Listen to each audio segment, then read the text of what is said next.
Hi guys, tonight we are stepping back into a world without switches, thermostats, or central heating humming quietly behind the walls. You find yourself in a medieval village, the air thick with the smell of wood smoke and damp earth. A faint mist curls between the thatched cottages, and every sound seems muffled by the cold. You can almost feel the frost biting at your fingertips already. If you were one of the peasants who lived here, wrapped in coarse wool and hoping the fire doesn't die before morning, well, let's just say you probably wouldn't survive the week without help. So, before you get comfortable, take a moment to like the video and subscribe, but only if you genuinely enjoy what I do here.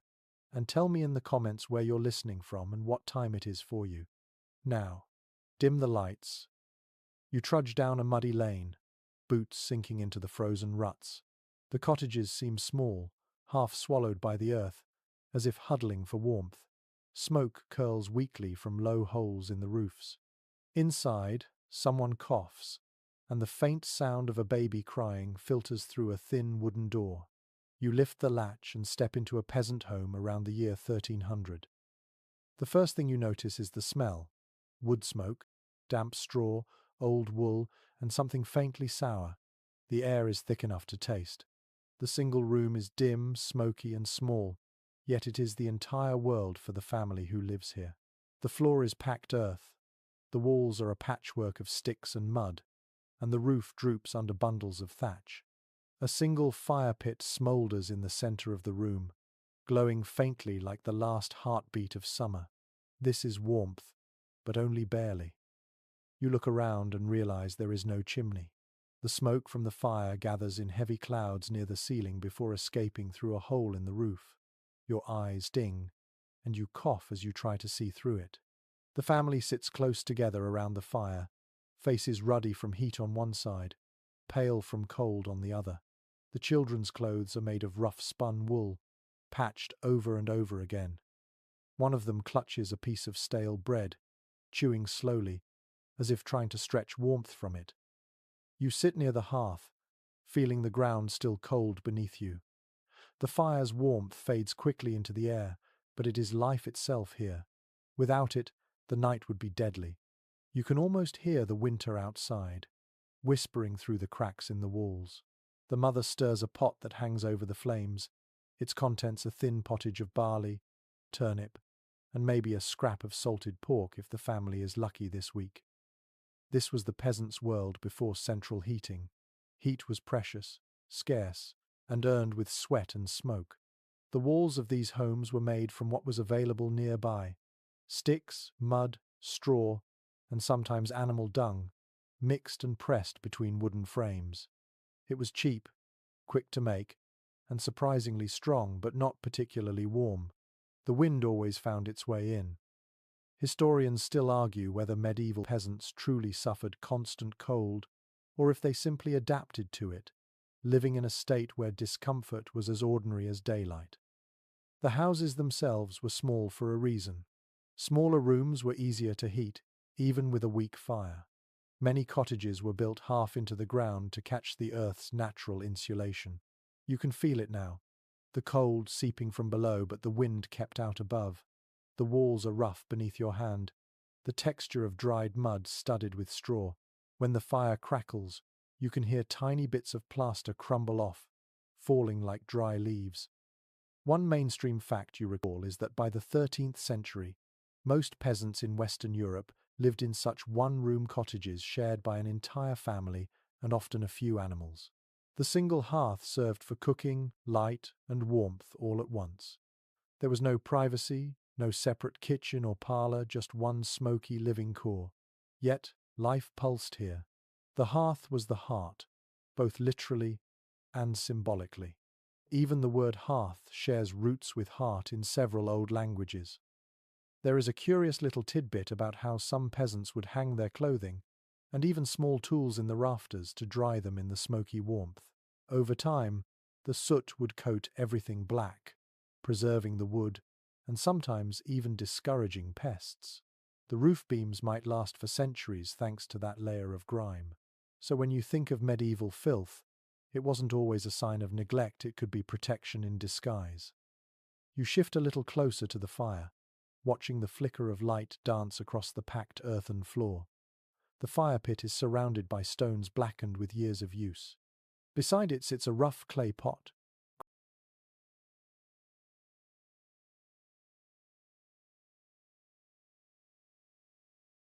cracked and mended with wire. You can almost feel the rhythm of life here. The chores, the small talk, the nightly prayers whispered in smoke. Outside, the cold deepens. Inside, the family's laughter is quiet but steady, fragile warmth against the long winter. The flickering glow illuminates their faces. There is a tenderness here that surprises you. They know the cold could kill them, yet they make room for stories, songs, and comfort. The father pokes the fire with a stick, sending sparks upward into the smoky dark. Somewhere in that orange haze lies the same feeling you get watching a candle in your living room, safe and distant from the frost outside. You wonder for a moment what it must have been like to wake up before dawn in a house like this. The embers nearly dead, your breath clouding in front of your face. To reach for a frozen jug of water and find ice forming inside it. To put on stiff, cold clothes and start the fire again with trembling hands. And yet, you would, every morning, because to stop meant death. This was not a life of comfort, but of endurance, of knowing every sound the fire made, every scent of burning wood, and every sign that warmth was fading. And yet, despite all of it, there was a kind of peace here, a rhythm of survival that humans knew for centuries. The cold shaped not just their bodies but their minds, teaching patience, thrift, and deep respect for flame. Outside, snow begins to fall, silent and slow. You feel it in your bones, that timeless chill that once ruled human life. You listen to the faint hum of the wind through the thatch and realize that the people in this tiny, smoky home lived closer to nature than most of us ever will. Their fires were small, their nights long, but in those embers glowed everything they knew of safety. You stretch your legs toward the warmth, the rough wool scratching your skin. The fire pops softly. Somewhere in the rafters, a mouse stirs. And as your eyes grow heavy, you start to feel what they must have felt, a fragile balance between comfort and cold, survival and sleep. Frost thickens overnight, spreading across the ground like spilled glass. When you wake, your breath floats in the air, visible even indoors. The fire that once glowed warmly has slumped into a few dull embers, barely alive. You reach out with a stick, stirring the ash until one tiny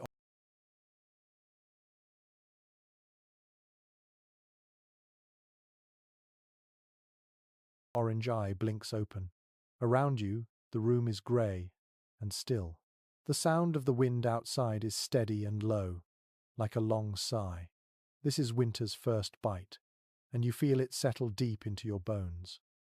You pull your rough cloak tighter and step toward the doorway, careful not to wake the family still bundled in the dark.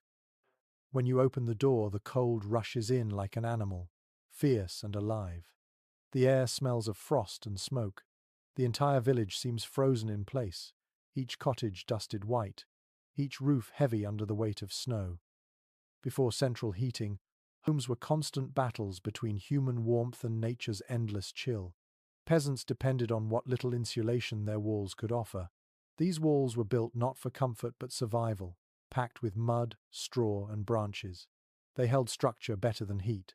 You can touch them and feel how quickly the cold seeps through, making the inside air only slightly warmer than the outside. Historians still debate whether peasants truly suffered freezing homes or if their bodies simply adapted. Some argue that generations of living in such cold gave people thicker blood, stronger circulation, and a tolerance modern humans can barely imagine.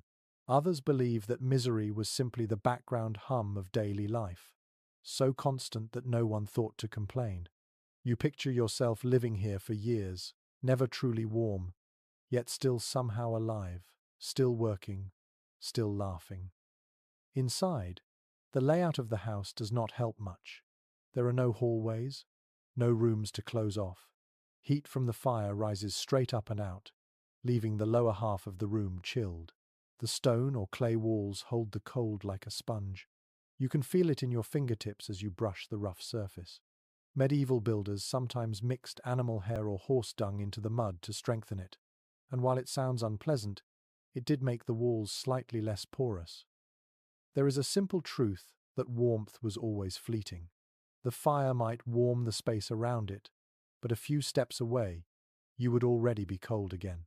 In the corners of the cottage, frost could actually form on the inside of the walls during the harshest winters. To sit too far from the hearth meant numb fingers, numb toes, and eventually, a dangerous chill that no blanket could chase away. A curious tidbit: some peasants in particularly cold regions like Scandinavia would seal up the smallest cracks in their walls with moss or even animal fat. It was primitive insulation, but it worked surprisingly well. You can imagine scraping lichen and moss from trees, pressing it into the gaps, your fingers stiff from cold but determined to block the wind. The earthy smell would linger all winter long, a quiet reminder of the forest that helped you survive. The average indoor temperature in winter might hover around 5 to 10 degrees Celsius, maybe less during bad years. You breathe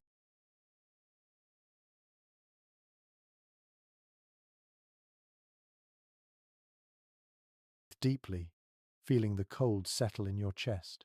Imagine sleeping in that, working in that, eating in that, day after day. When warmth is so rare, every small improvement feels miraculous. A thicker cloak, a better roof, a few extra logs, all of it means comfort. When you step outside again, you hear the faint crackle of frost beneath your boots. The trees beyond the village are bare and grey, their branches clawing at a pale sky. Somewhere in the distance, a dog barks, then falls silent. The quiet feels endless, almost holy. Yet for the peasants who lived through it, this season was not a time for reflection but survival. Every hour of daylight mattered. Every scrap of fuel had to be stretched carefully. You glance back at the row of cottages. Smoke curls thinly from roof vents, showing that other families have stirred their fires to life. A few villagers emerge, faces red from cold, carrying bundles of sticks. One man coughs harshly, his breath leaving clouds in the air. You nod to him and move on, crunching over snow toward the edge of the settlement. The land itself looks asleep, but in truth, it is alive in a quieter way. Beneath the frozen soil lie the roots and seeds that will return when spring comes. The peasants know this. Their rhythm follows the earth's, slow and patient.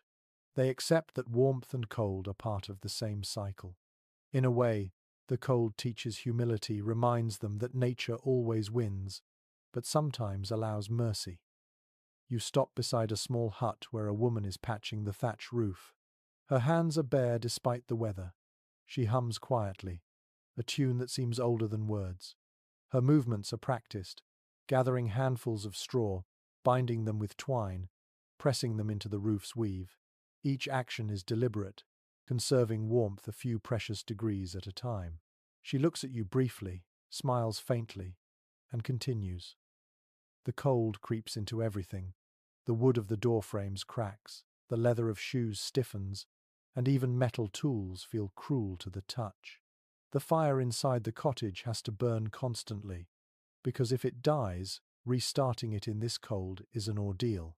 Some families keep embers alive overnight by burying them in ashes, insulating them so they can be revived in the morning. Losing your fire was more than inconvenience, it was disaster. You remember how last night the family huddled together by the fire. They will do the same tonight, and the night after, until spring. They will seal the door as best they can, hang cloth over the gaps, and pray that the wind does not change. The air will still taste of smoke, but that is the flavor of life. As you stand outside watching the pale sun rise over the snowy hills, you begin to feel the odd beauty in all of this. The quiet rhythm of the seasons, the smallness of the cottages against the landscape, the soft glow of fires in the distance, all of it carries a strange peace. The peasants did not have warmth as we do, but they had something else, an intimacy with their environment that modern comfort often replaces with forgetfulness. You close your eyes for a moment, You can feel the bite of the cold on your cheeks, hear the faint hiss of snow falling on thatch, smell the smoke of wood mixed with damp air. Somewhere in that sensory haze is a lesson that warmth, when it finally comes, means more after the frost. The fire crackles back to life, a dim red glow spreading across the hearth like the slow beating of a tired heart. You crouch closer, hands extended, feeling the warmth seep into your fingers. Smoke curls up into the dark rafters, and you realize this faint, flickering light is the center of everything. Without it, the home is only shadow and frost. This small hearth is the pulse of the household, its warmth, the measure of life itself. In most peasant cottages there was only one fire. It was used for cooking, drying clothes, providing light, and most of all, keeping everyone from freezing. The hearth was not a luxury. It was survival made visible. Evidence from the period suggests that by the early Middle Ages, every family, no matter how poor, tried to keep at least a small fire going through winter. Losing it meant more than cold. It meant begging your neighbor for embers or venturing out to find dry wood when everything outside was frozen stiff. You can almost hear the soft rhythm of daily life around this fire. The mother stirs a pot hanging from a blackened iron hook. The father repairs a wooden yoke, hands steady despite the chill. The children sit close, whispering and giggling while they toast bits of stale bread on sticks. The firelight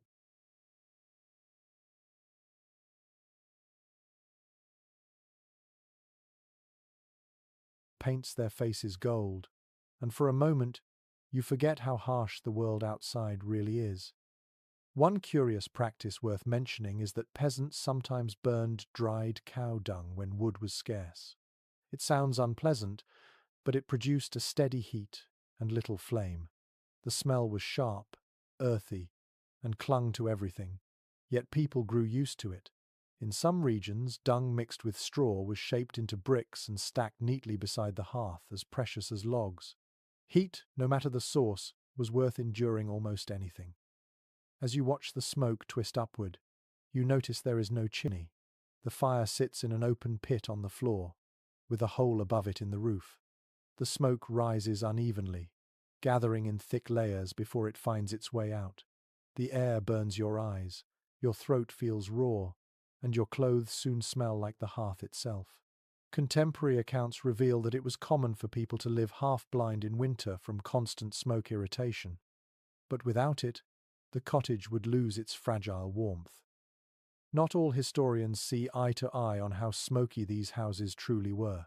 Some believe the open hearth design actually helped preserve meat and thatch, while others argue that constant exposure to smoke must have caused severe respiratory illness. The truth probably lies somewhere between the two. The smoke was both a curse and a form of preservation, deterring insects and drying the interior. You can almost feel how strange that balance must have been to live in a world where even discomfort served a purpose. The hearth also shaped the rhythm of family life. Everyone gathered around it not just for heat but for light. After sunset, the fire's glow was the only illumination. It became the evening stage, where stories were told, tools were mended, and prayers whispered.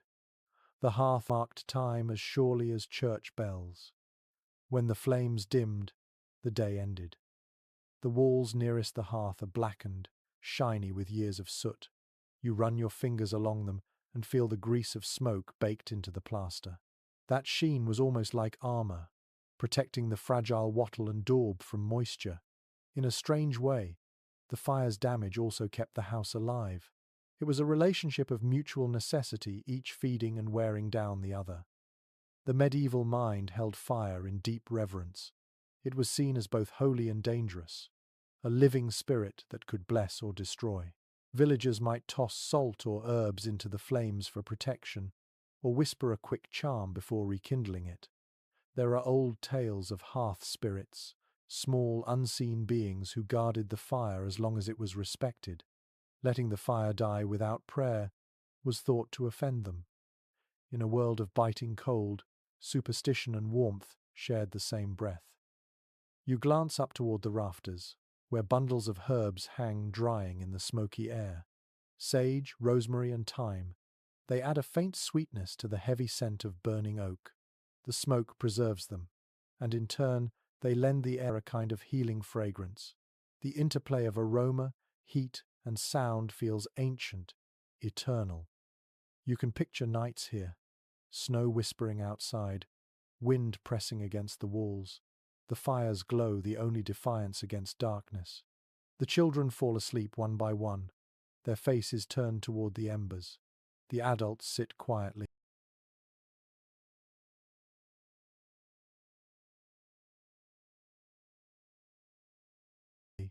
maybe too tired to talk.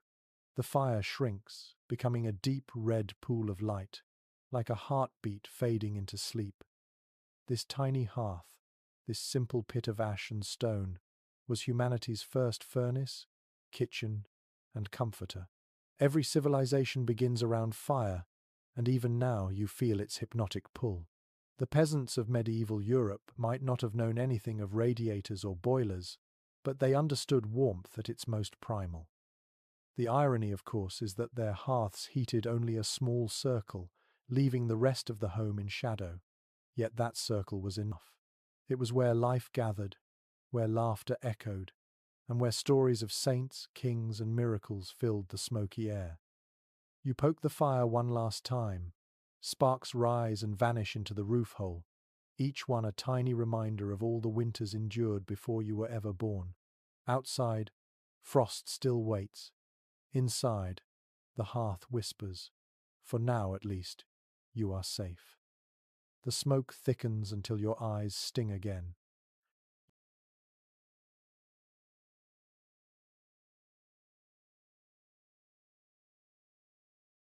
You squint through the haze and see how it drifts lazily around the room before escaping through the hole in the thatched roof. It curls and twists like a ghost, carrying with it the smell of wood, damp earth, and cooked grain. You blink, cough softly, and begin to understand why life around a medieval hearth was as much about endurance as comfort. The houses of the poor did not have chimneys for most of the Middle Ages. The open hearth was the fire's throne, set directly on the floor of the single room, usually near the center. The smoke had only one way out through the door or that small gap in the roof. This made the entire cottage a cloud of fumes. The upper half of the room was often black with soot, and even the rafters gleamed with tar and smoke residue.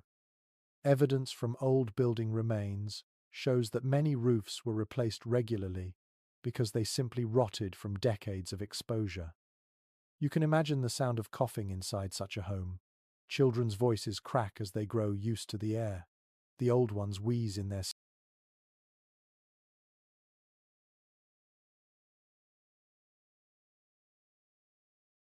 sleep.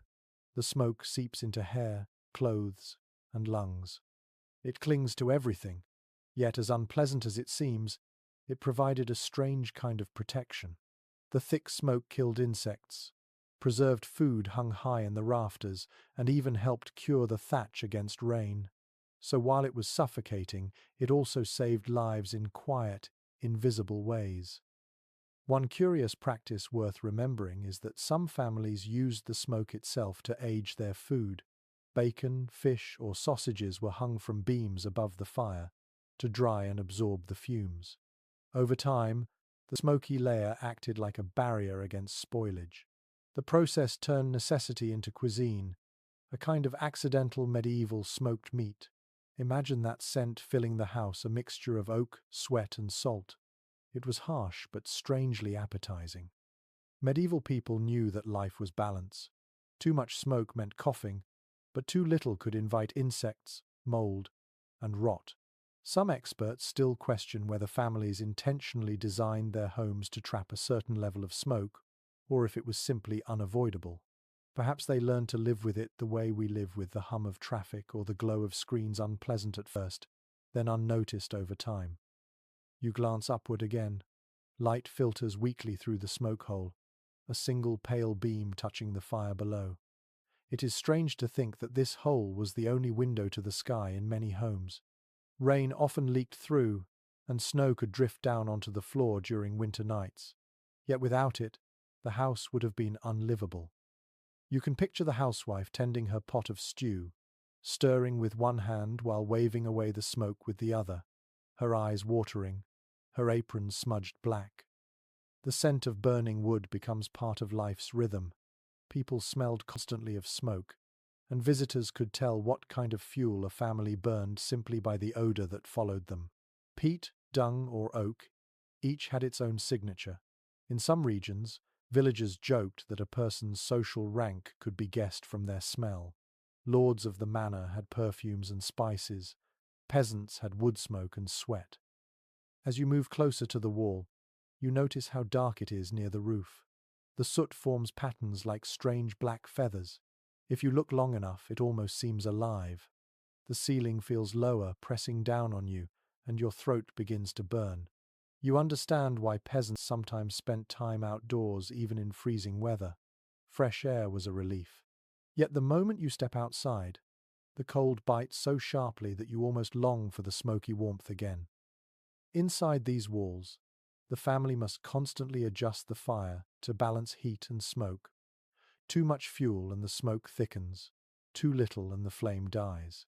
It takes skill, patience, and instinct. You can imagine a father teaching his son how to read the behavior of the smoke, to know when to open the door for a gust or when to let it settle. Such knowledge was passed through generations, unwritten but essential. An odd little detail you might enjoy is that people sometimes used long poles tipped with feathers or cloth to push smoke upward and stir the air. It was a medieval version of a fan, improvised but clever. Others hung herbs from the rafters to mask the odor, letting sage or lavender mingle with the acrid scent of soot. These were small gestures of comfort in a world that rarely offered any. Not all chroniclers agreed on how people tolerated such air. Some accounts describe the cottages as dens of darkness, while others write of them with affection, calling them warm and lively hearts. The truth is like both. To the outsider, they were suffocating. To the people inside, they were home. You settle again by the fire, blinking through the haze. Your skin feels coated with fine dust. The air hums with the constant crackle of wood and the faint whistle of wind through the roof. You can almost sense how the peasants adjusted their breathing to the rhythm of smoke, how they spoke softly to save their voices. Their lives were shaped by this element, its warmth, its danger, its stubborn presence. Even their health revolved around it. Chronic coughing, eye irritation, and lung infections were common, though no one called them diseases. They were simply part of life. Yet people lived long enough to raise children, tend fields, and tell stories beside that same smoke. Endurance, not comfort, was the measure of survival. The fire flares for a moment, bright enough to push the smoke higher. You look up and see it thinning toward the opening in the roof, a pale ribbon of light escaping into the morning sky.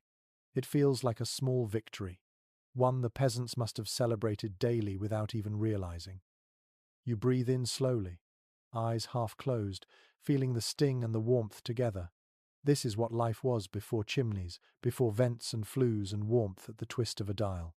The smoke was both enemy and friend, teaching people how to live in harmony with what hurt them. You can almost imagine the sigh of relief that must have come centuries later when the first chimney rose through a roof and carried the smoke away for good.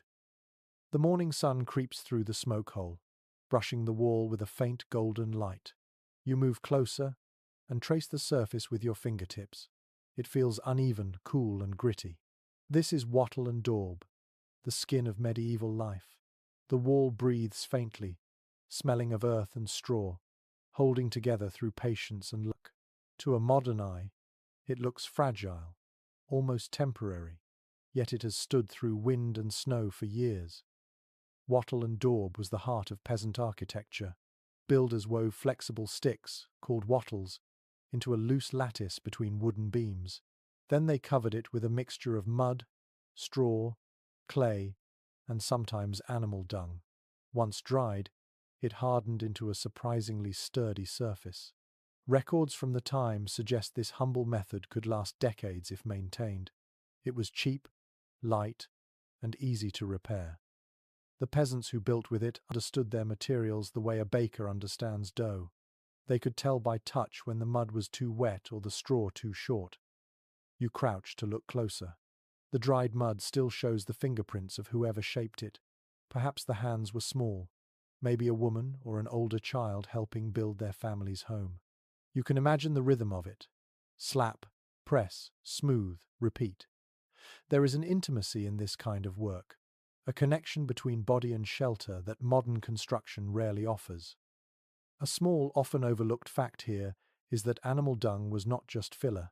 It acted as a natural binder, strengthening the mix and helping it resist cracking. The smell faded quickly, leaving only a faint, earthy scent. Some villagers even added bits of hair or crushed shells to improve the texture.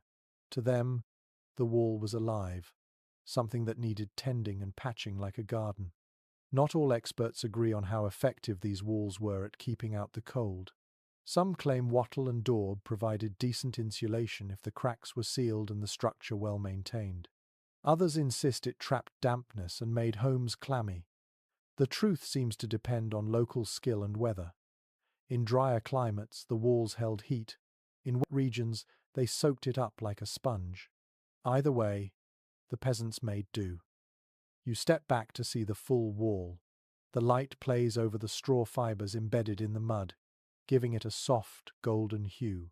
When the firelight flickers, the surface almost seems to move, as though the house itself is breathing.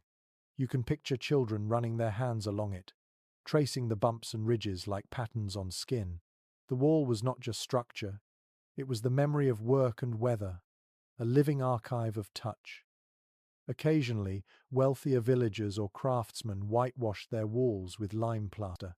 This gave them a cleaner appearance and helped reflect light from the hearth. But the coating had another benefit. It acted as a mild disinfectant, killing insects and bacteria. Chronicles from certain monasteries mention lime washing as a spiritual act, a way to purify both the home and the soul. You can imagine peasants copying the habit in smaller, humbler ways. A peculiar little custom appears in some old villages, where families pressed small tokens or carvings into fresh daub for luck. Coins, charms, or simple symbols across, a circle, or even a handprint were buried inside the walls to guard against evil spirits. Sometimes builders found these centuries later, still hidden, their meanings long forgotten. You can almost feel the superstition mixed with practicality in that gesture, protection built into the very clay that kept out the wind. Inside the house, the wall's imperfections catch the light in soft, irregular waves. Each lump and crack tells a story of repair after a storm or a child's careless bump. The people who lived here never thought of perfection as something smooth or uniform. They valued strength, not symmetry. The wall might crumble a little each winter, but by spring, new mud would fill the gaps. The home was never finished, only cared for. There is a kind of peace in that philosophy. You think about how everything in modern life is built to last without touch, while here, survival meant constant contact patching, stirring, shaping, feeling. Every inch of the home bore the mark of its makers. Even the imperfections were reminders of persistence. You press your palm flat against the surface. The wall holds the chill of night, but beneath it lies warmth from the hearth's lingering heat. It feels alive, a blend of cold and memory.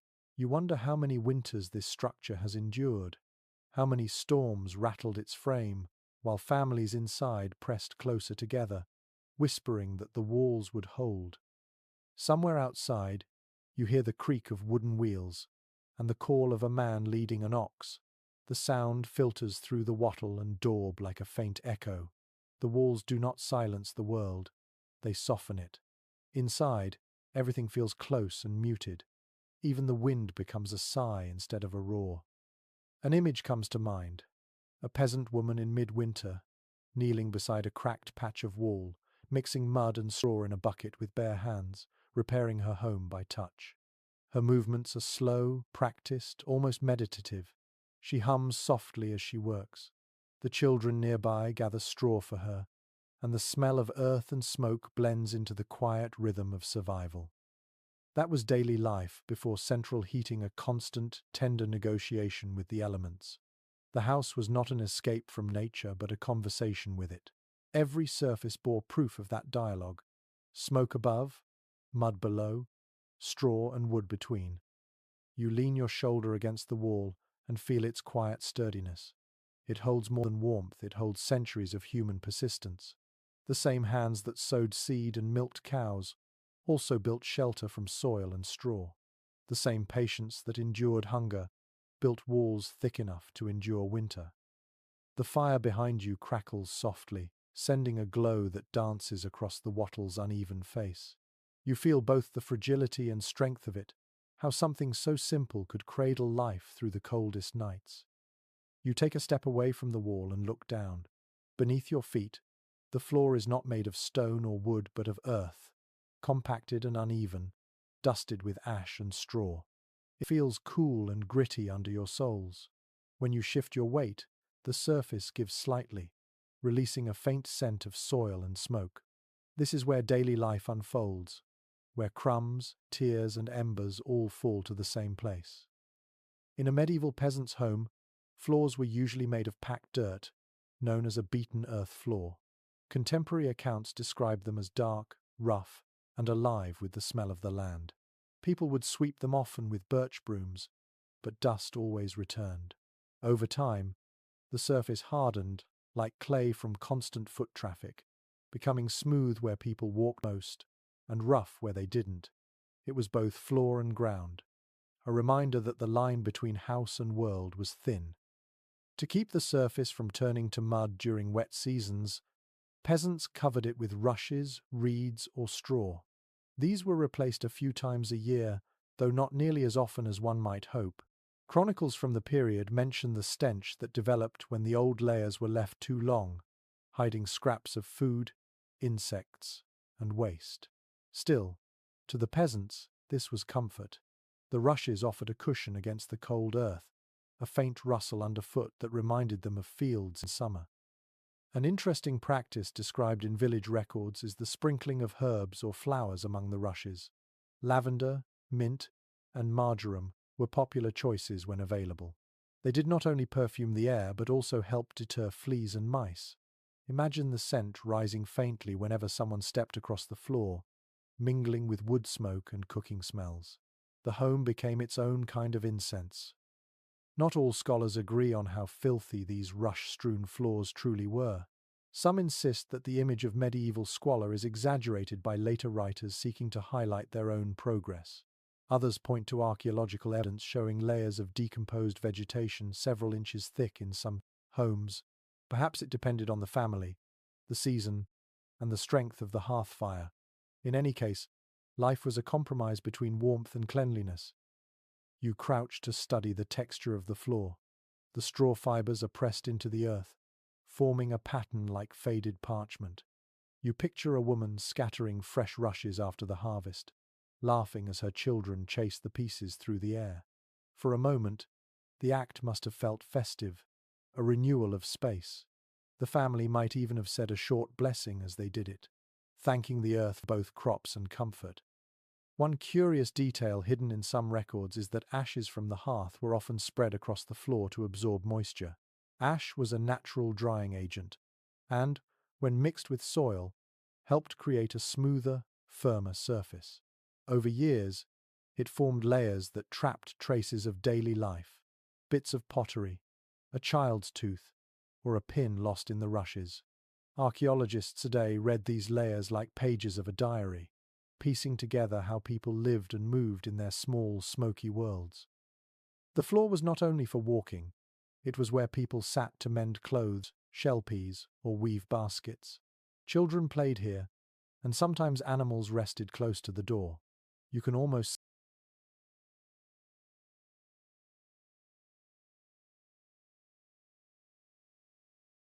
see it now. A chicken scratching near the threshold, a cat curled near the fire pit, a child drawing shapes in the dust with a stick. The floor was alive with movement, both human and animal. At night, when the fire dimmed, the rushes muffled sound, creating a hushed atmosphere. The soft rustling must have blended with the crackle of the last embers and the distant howl of wind outside. It was not silence, but a kind of living quiet. Every sound had texture: the whisper of straw, the sigh of ash, the faint click of cooling embers. Sometimes, peasants hardened sections of the floor with a mixture of animal blood and clay. It sounds grim, but it created a surface resistant to wear and water. Over time, the color darkened to a rich brown, polished by generations of bare feet. You imagine how it might have gleamed faintly in firelight, a handmade kind of beauty rising from necessity. The earth floor also carried a deeper symbolism. To live close to the soil meant to live close to God's creation. Medieval sermons often reminded peasants that, "From dust you came, and to dust you shall return." For them, it was not a poetic phrase, but a daily truth felt through the soles of their feet. The ground beneath their homes was the same that grew their food and received their dead. Every step carried that quiet reminder of life's cycle. Over time, the smell of the floor became part of what home meant. Damp after rain, warm and dusty in summer, smoky near the hearth, it changed with the weather and told stories no one needed to speak aloud. If the air smelled too wet, it meant the roof was leaking.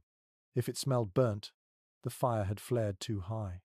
The earth itself was a kind of messenger. You brush your hand over the dirt and watch a few motes of dust drift upward. They shimmer briefly in the light from the roof hole, turning golden before disappearing into shadow. This is what history feels like up close, quiet, textured, patient. The peasants did not build grand monuments, but every packed handful of soil underfoot carried their persistence.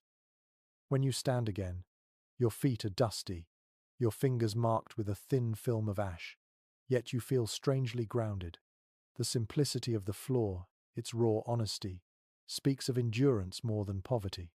It reminds you that comfort has always been a matter of degree, and even the roughest surface can hold a kind of grace when seen by firelight. The wind softens outside, and you look up toward the thatched roof above your head. It dips slightly at the center, its golden edges catching the weak light that filters through the smoke hole. At first glance, it looks almost cozy, like the roof of a storybook cottage. But the closer you look, the more you notice how alive it seems. You hear faint rustling above the rafters, a quick scurry of tiny claws, and realize that the thatch shelters far more than the people below. Thatched roofs were the hallmark of medieval rural life. Made from bundles of straw, reeds, or heather, they were bound tightly and layered thick to repel rain. Historical evidence suggests that with proper care, a good thatch could last 2 or 3 decades, sometimes longer. But maintenance was everything.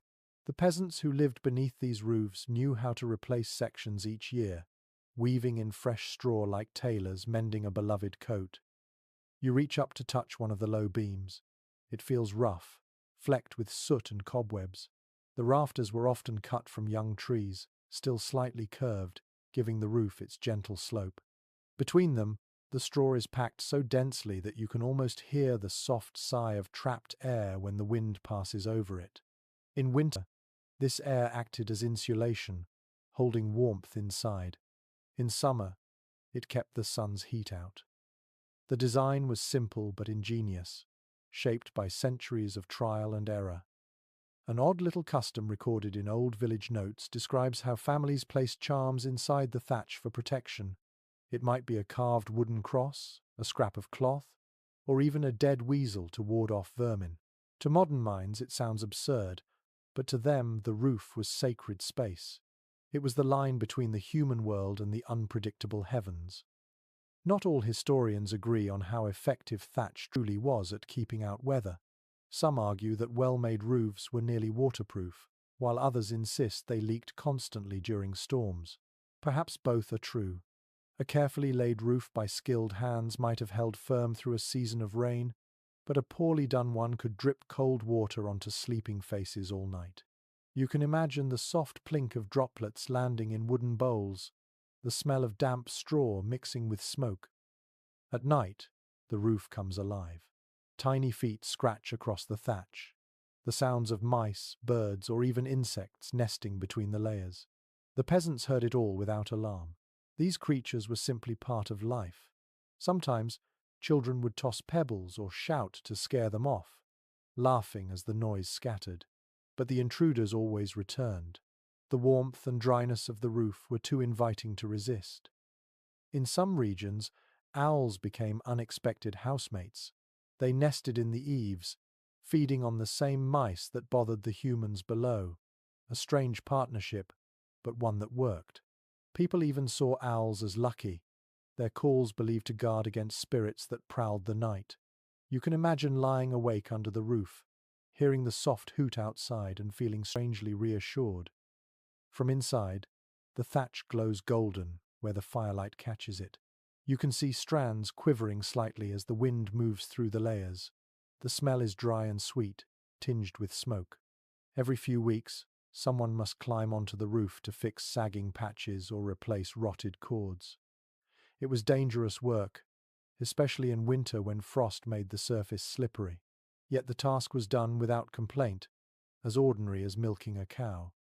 One charmingly peculiar habit of the age was storing herbs and onions in the thatch. They dried slowly from the warmth of the house, safe from animals. Some families even tucked precious belongings up there, spare coins, tools, or keepsakes, trusting that no thief would think to search above the hearth. When modern restorers find these hidden items, they feel like small time capsules of hope, little acts of faith in continuity. You tilt your head, studying the angles of the roof. Despite its roughness, it has a natural beauty. The thatch curves where it meets the walls, thick and soft like the edge of a blanket. When rain begins to fall outside, you can hear it drumming gently overhead, 1,000 tiny taps blending into a steady, soothing rhythm. Inside, it feels almost musical. You can imagine families sitting quietly by the fire, listening to the sound, grateful for the barrier above them. The thatch, however, carried danger too. It was tinder waiting for a spark. One stray ember from the hearth, one gust of wind, and the entire home could vanish in flame. Villages learned hard lessons this way. Some built small stone hearth surrounds to contain sparks. Others hung wet cloths from the rafters as a primitive firebreak. The fear of losing everything to fire was constant, as real as the cold itself. You think for a moment about the builders who laid these roofs. They must have known every rhythm of weather, every shift of wind. Their craft was passed from father to son, their fingers trained to twist straw in just the right direction so that water would slide away. It was a quiet art, built not from wealth, but from observation. As the rain continues, you notice how the sound above changes with the force of the wind. When it gusts, the straw hisses softly, but the structure holds. The air inside stays still and calm. For a moment, you understand why medieval people saw their roofs almost as living companions, protective, moody, and deserving of care. The room grows darker as the fire burns lower, and you can just make out the shapes of dried herbs hanging from the rafters. Their faint fragrance mingles with the smell of thatch, ash, and smoke. The air feels thick, familiar, and safe. You close your eyes and listen. The roof whispers its lullaby of rain and rustle, the same sound that carried countless families through countless winters. You open your eyes once more, glancing up at the golden weave overhead. The thatch may be rough and alive with hidden creatures, but it is also soft, protective, and human. It reminds you that even the simplest things, when built with care, can hold the warmth of generations. The morning light filters faintly through a small square opening in the wall. You move closer and find not glass but a thin sheet of translucent material stretched over a wooden frame. It looks fragile, like something that could crumble at a touch. You reach out and feel its texture, smooth yet oddly uneven. This is your window, though it does little to keep out the chill.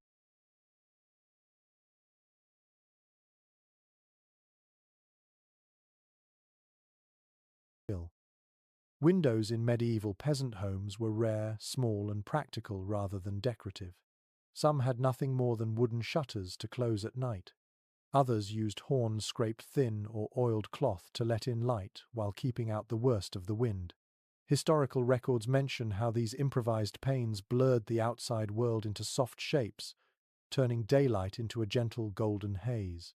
Imagine sitting near such a window on a winter morning, seeing trees and sky as if through a dream. You lift the shutter and let the cold rush in. The air bites sharply against your skin, carrying the smell of frost and smoke. You pull the panel closed again, and the difference is immediate. The air inside feels thicker, safer, though still far from warm. The family who lives here would keep the shutters tight most of the day, saving every scrap of heat the fire produced. Light was a luxury like warmth, measured carefully and never wasted. An interesting detail from some surviving cottages shows that wealthier peasants sometimes used parchment instead of horn. It was stretched tightly over small frames and treated with oil to make it translucent. The result was beautiful in its simplicity, a soft amber glow, gentle on the eyes. You can almost picture the golden light filling the smoky room, catching the edges of pots and hands, giving everything a quiet radiance. Not all researchers agree on how effective these materials were. Some believe they made little difference against the cold, while others argue that even a thin membrane could stop drafts and make the house noticeably more comfortable. Perhaps both are true, depending on how well they were fitted. What matters is the intention, the constant, patient effort to hold warmth inside, even when nature resisted. You lean closer to the frame and notice how it rattles slightly in the wind. The wood is rough and warped from years of damp weather. Someone has stuffed bits of cloth and straw into the gaps to stop the air from leaking in. The smell of dry grass rises faintly when the wind presses harder, reminding you of summer fields long gone. Such small tricks were part of everyday life. People learned to read their homes like living creatures, always listening for where the cold crept in. One curious discovery by archaeologists is that some windowsills were lined with clay mixed with hair or moss. This strange mixture helped seal the frame and absorbed condensation before it dripped. You can imagine the small, clever hands that pressed it into place, knowing it would harden just enough to block the chill.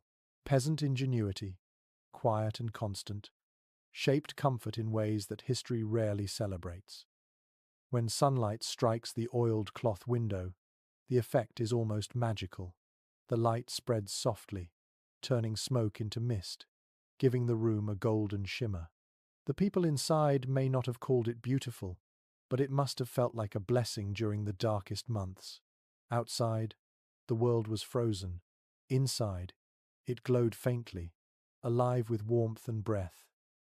Sometimes, children would press their faces close to the pane, peering out through the blur. They could see the outlines of neighbors moving, the slow flight of a bird, the shimmer of snow. The world outside looked distant, softened, less harsh. Perhaps that gentle distortion made winter easier to bear, turning it into a painting rather than a punishment. A small but touching custom existed in some villages where families placed candles or small oil lamps near the window at dusk. It was not just for light, it was a sign to travelers that warmth and company lay within. The faint glow shining through horn or cloth could be seen from far down the road, a reminder that even in the coldest season, hospitality was sacred. You sit beneath the window now, feeling the faint chill that seeps through its edges. The light moves across your hands like warm honey, and for a moment, the room feels almost comfortable. You understand why medieval people often associated light with divine favor. In a world so dark and smoky, a single beam of sunlight was enough to lift the spirit. Not every day brought light, though. In winter, heavy clouds dimmed the world for weeks. The cottages would grow darker, the only illumination coming from the hearth. The air turned thick and shadowed, a blur of smoke and whispers. Yet even then, people made their peace with the dimness. They rose and slept by firelight, their lives tuned to the slow rhythm of the Sunday. There is something quietly beautiful about that simplicity. To live without clear glass meant to live without perfection. The world outside was never seen sharply, but rather through texture and tone, like a painting softened by time. Perhaps that made it easier to accept hardship, to find beauty in suggestion instead of precision. You breathe deeply, watching dust dance in the sunlight. The air smells faintly of ash and straw. For a moment, the golden light touches the floor, the walls, and your face. It feels ancient and gentle, like a blessing passed through centuries. You realize that before central heating and glass, light itself was warmth, fragile, fleeting, and cherished. Outside, a gust of wind shakes the frame again. The cloth ripples slightly, its glow flickering like a candle. You reach out to steady it, your fingers tracing the rough edge of the wooden frame. The world beyond is blurred once more, hidden behind layers of oil, smoke, and time. But inside this tiny space, the fire glows, the air hums softly, and the light, however faint, feels like enough. The wind sighs outside again, brushing against the walls like a patient animal. You pull your cloak tighter and glance at the people around the fire. Their clothing tells as much of their story as the walls and the smoke. It is thick, coarse, and practical, made to hold warmth rather than impress. The fabrics are heavy with use, patched again and again until no single piece of cloth is original. In a world without central heating, clothes were your first defense, your portable shelter. Peasant garments were almost entirely wool and linen. Wool came from sheep kept in the village, and though it was scratchy, it was nearly miraculous in its ability to retain heat even when damp. Linen was lighter, woven from flax, and used for underlayers. Together they formed a balance between comfort and endurance. Historical accounts tell us that even the poorest peasants often owned at least 2 layers, a linen shift against the skin and a wool tunic or kirtle above. Each layer trapped warmth, creating small pockets of air that the body's heat could fill.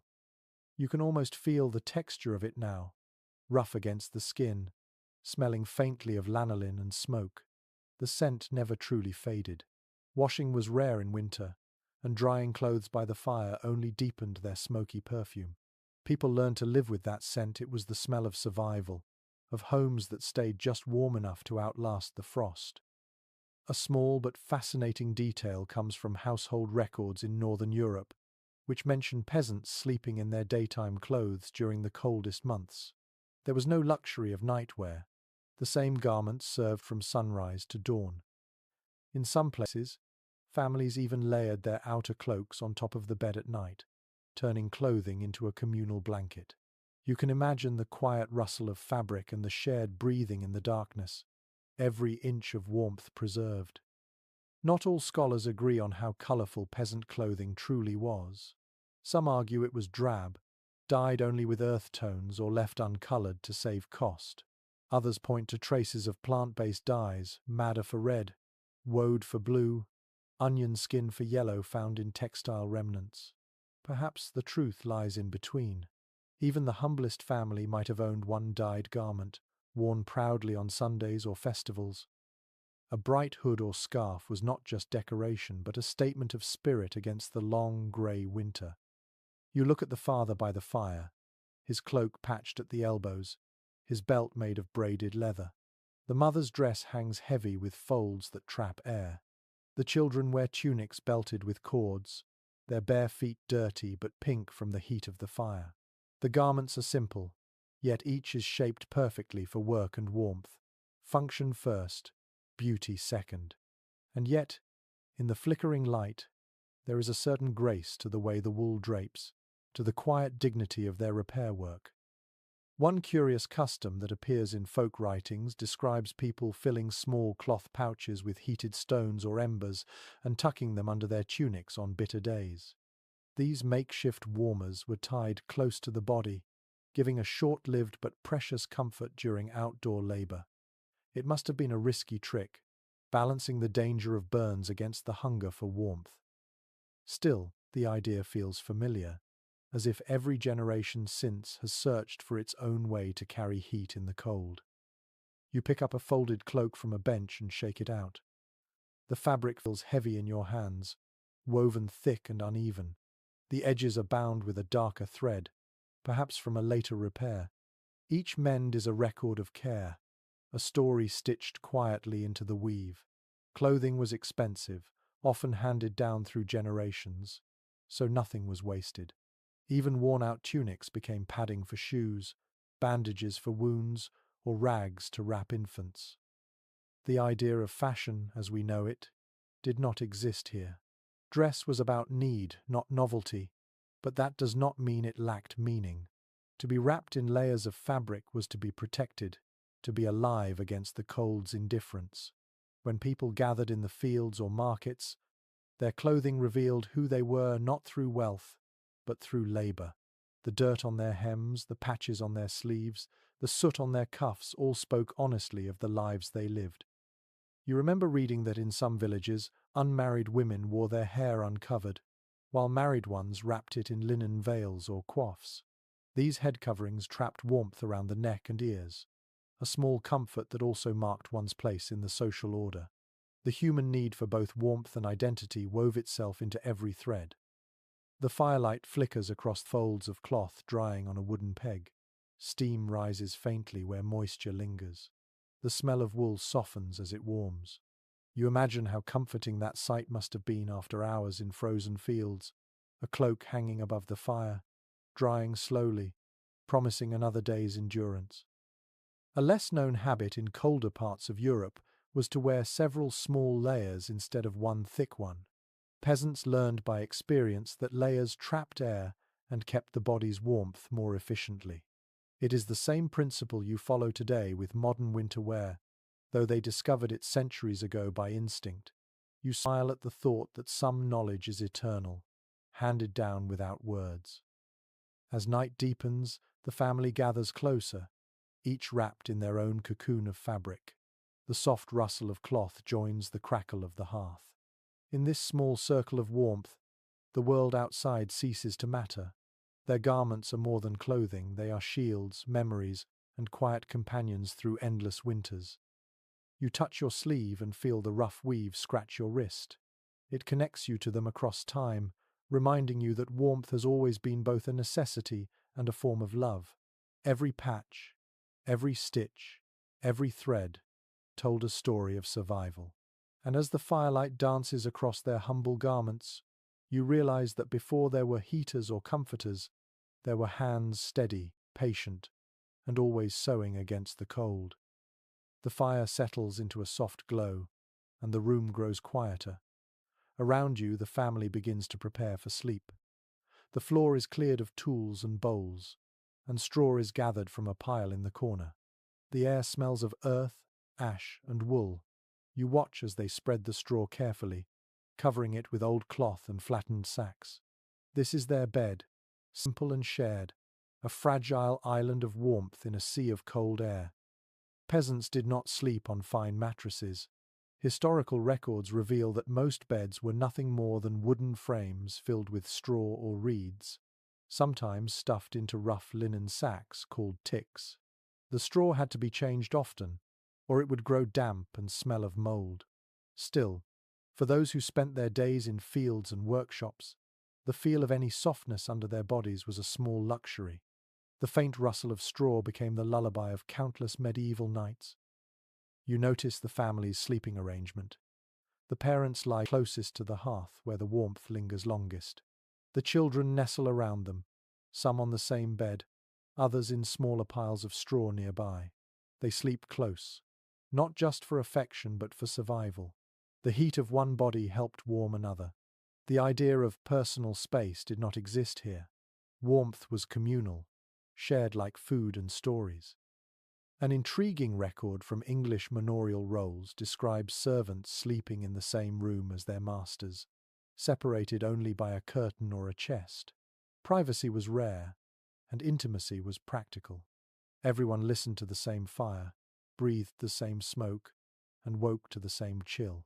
It may sound uncomfortable, but it made people deeply aware of one another's rhythms, the sighs, the shivers, the whispers before dawn. Some historians still debate whether peasants truly slept through the entire night. In a world lit only by fire, sleep came in segments. People often woke after a few hours, stirred the hearth, whispered prayers, or tended to infants, then went back to bed for a second sleep. The term survives faintly in old texts, hinting at a different understanding of rest. The long dark of winter nights invited that rhythm, wakefulness, reflection, and then surrender to dreams again. You sit quietly and listen to the sounds of bedtime. The fire gives a gentle pop. Someone shifts in the straw, the rustling like the movement of dry leaves. The air is cold against your face, but under the blanket of shared heat, it feels almost bearable. The room fills with steady breathing. Even the animals in the adjoining stall have gone still. A curious little practice worth noting was the use of warmed stones wrapped in cloth as a primitive hot water bottle. Families heated them by the fire, then placed them at their feet in bed. The stones cooled slowly through the night, giving off a faint, comforting warmth. You imagine the soft pleasure of touching that heat after hours of labor in the cold. Such small inventions remind you how creative necessity can be. Linen sheets, when they existed, were coarse and rough by modern standards. Most peasants used blankets of wool or animal skins, sometimes layered with old clothing for extra insulation. Wealthier households hung curtains around their beds, not for privacy alone, but to trap heat. The enclosed space created a miniature room within a room, a small sanctuary against drafts. Even poorer homes, people sometimes hung simple cloths or mats to block the cold air from the door. There is a tenderness in how they prepare for sleep. The father carefully stirs the fire to make sure the embers last until morning. The mother tucks the youngest child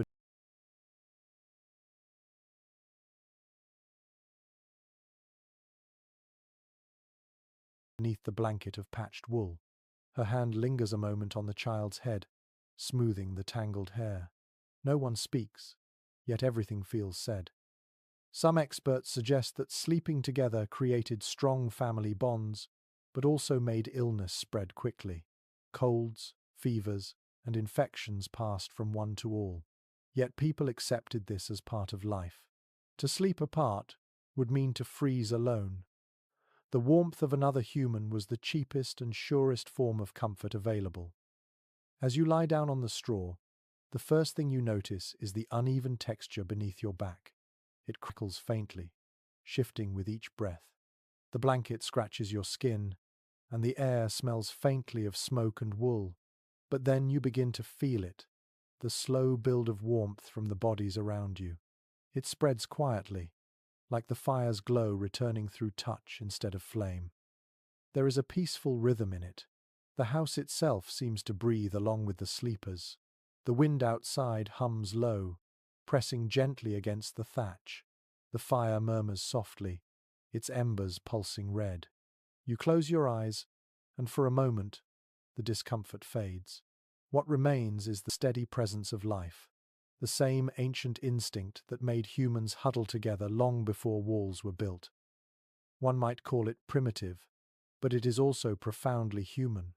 The medieval night was long, silent, and deep, yet within these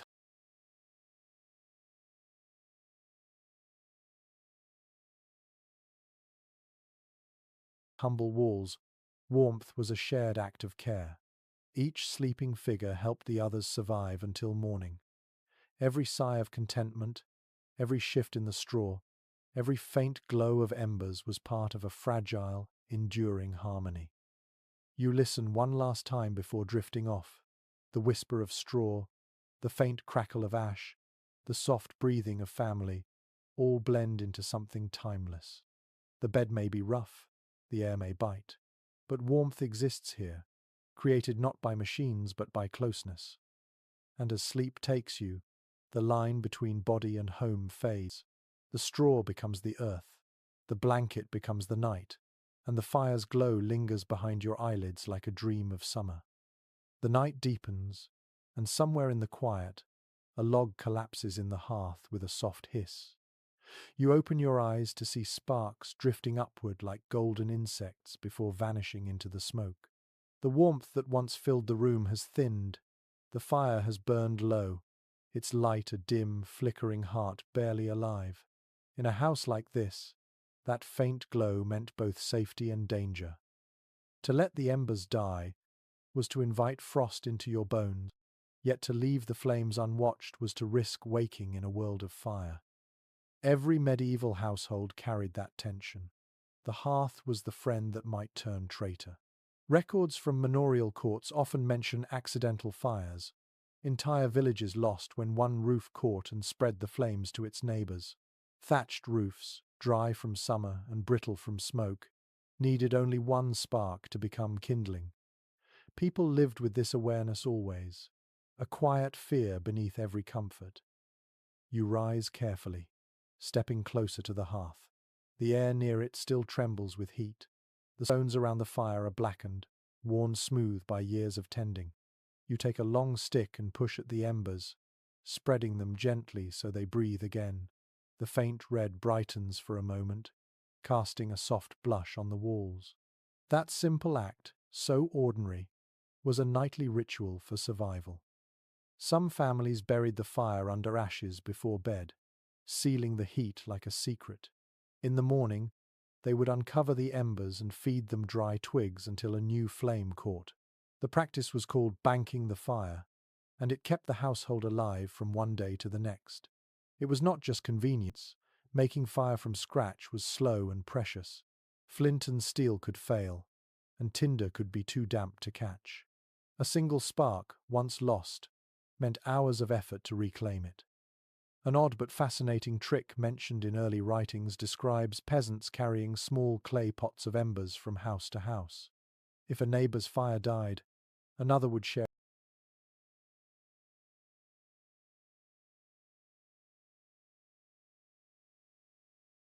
a few glowing coals wrapped in moss or cloth. Warmth passed from one home to another, like a sacred trust. You can imagine them walking through the night, careful steps on frozen earth, the glow of life cupped in both hands. There is disagreement among historians about how often such fires went out completely. Some claim families were meticulous about tending them, while others believe the constant work, illness, and exhaustion made it common for flames to fail.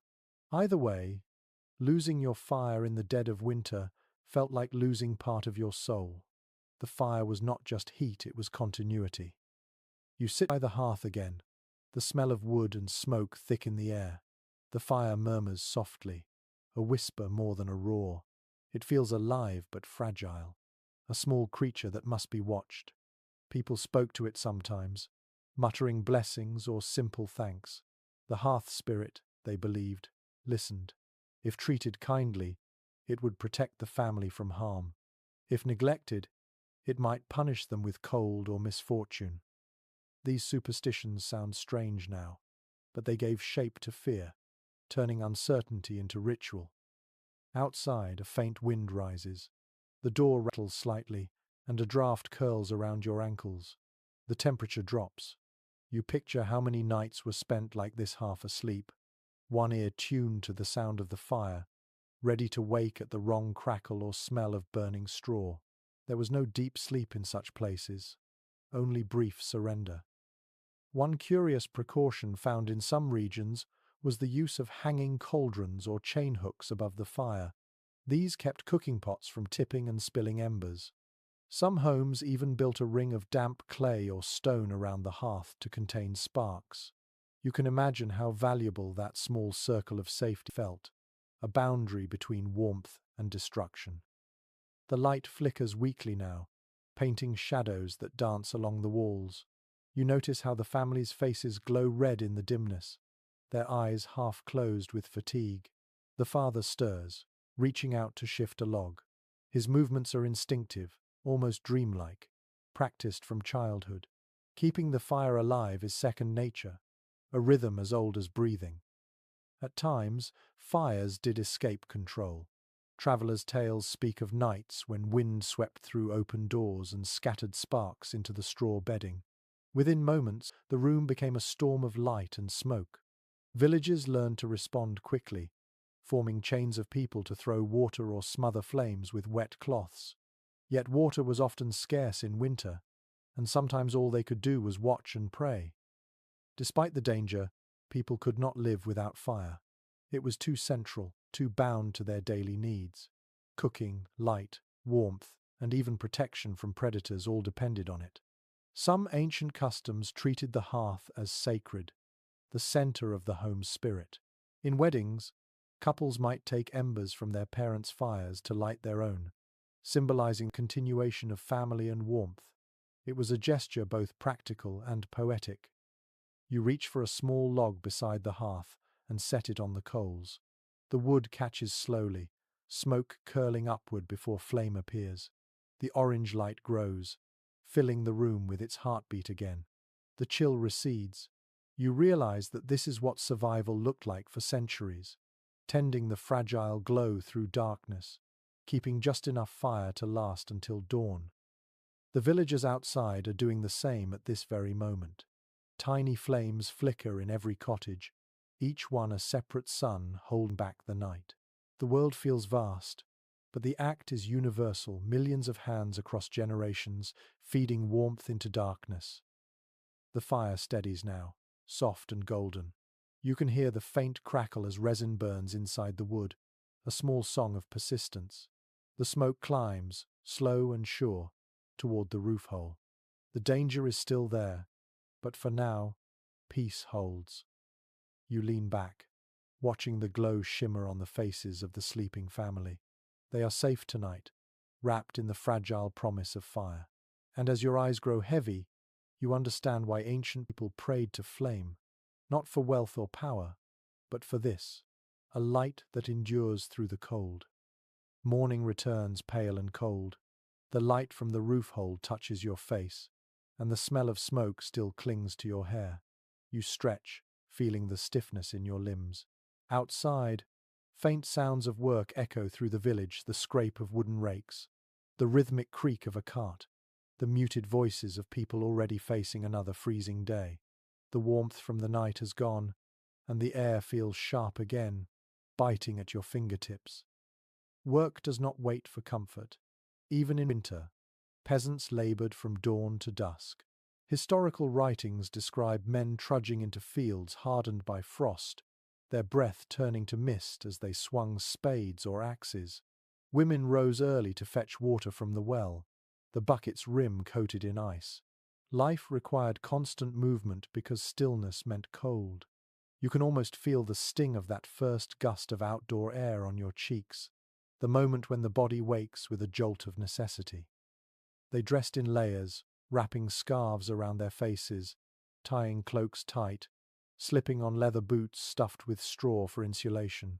The clothes were never enough, but motion created warmth. You watch as a young man chops wood in front of his cottage. Every swing of the axe sends a thud through the frozen air. Sweat beads on his forehead despite the chill. The heat of labor becomes his only fire. In the fields, work changes with the season. Winter meant repairing tools, mending fences, and tending livestock more than sowing. The rhythm slowed but never stopped. Livestock still needed feeding, water still needed carrying, and tools still needed sharpening. A chronicler from the 14th century once noted that the cold cares not for rank, and all must move to live. It was a truth every peasant knew instinctively. One curious detail from medieval records shows that some villages scheduled tasks according to warmth. People worked outdoors during the brief midday sun, then gathered indoors for spinning, weaving, or carving as light faded. The hours themselves shaped by temperature rather than timepieces. Imagine how the sun became not just light but a clock, telling everyone when to labor and when to rest. Not all researchers agree on how much leisure winter truly allowed. Some argue that peasants enjoyed slower days between harvests, while others insist the need to survive erased any notion of rest.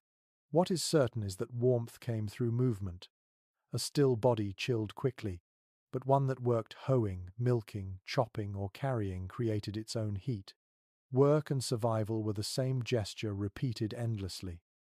The smell of cold earth fills the air as you step outside.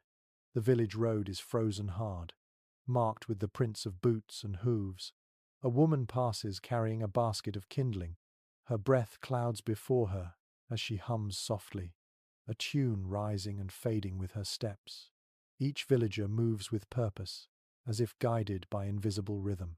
Together they form a quiet ballet of endurance, choreographed by winter's demands.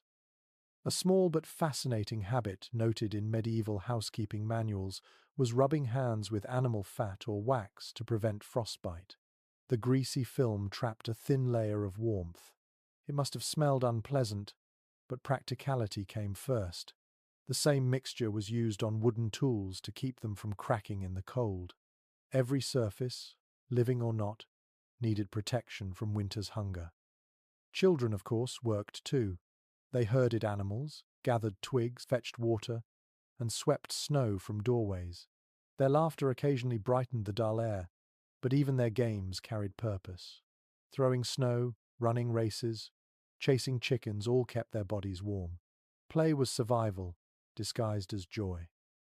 As midday arrives, the sun offers its weakest warmth. A few men share bread and ale near the edge of the field. The bread is hard, the ale lukewarm, yet the act of eating together carries comfort. The drink warms from within, spreading slow and steady like an inner hearth. Someone tells a story, and laughter rises, visible in the frosty air. For a moment, the cold retreats. Inside the cottages, women spin wool or patch garments. Their fingers move quickly, nimble despite the chill. The whir of the spindle becomes a soft background sound, rhythmic and hypnotic. The motion keeps the blood flowing.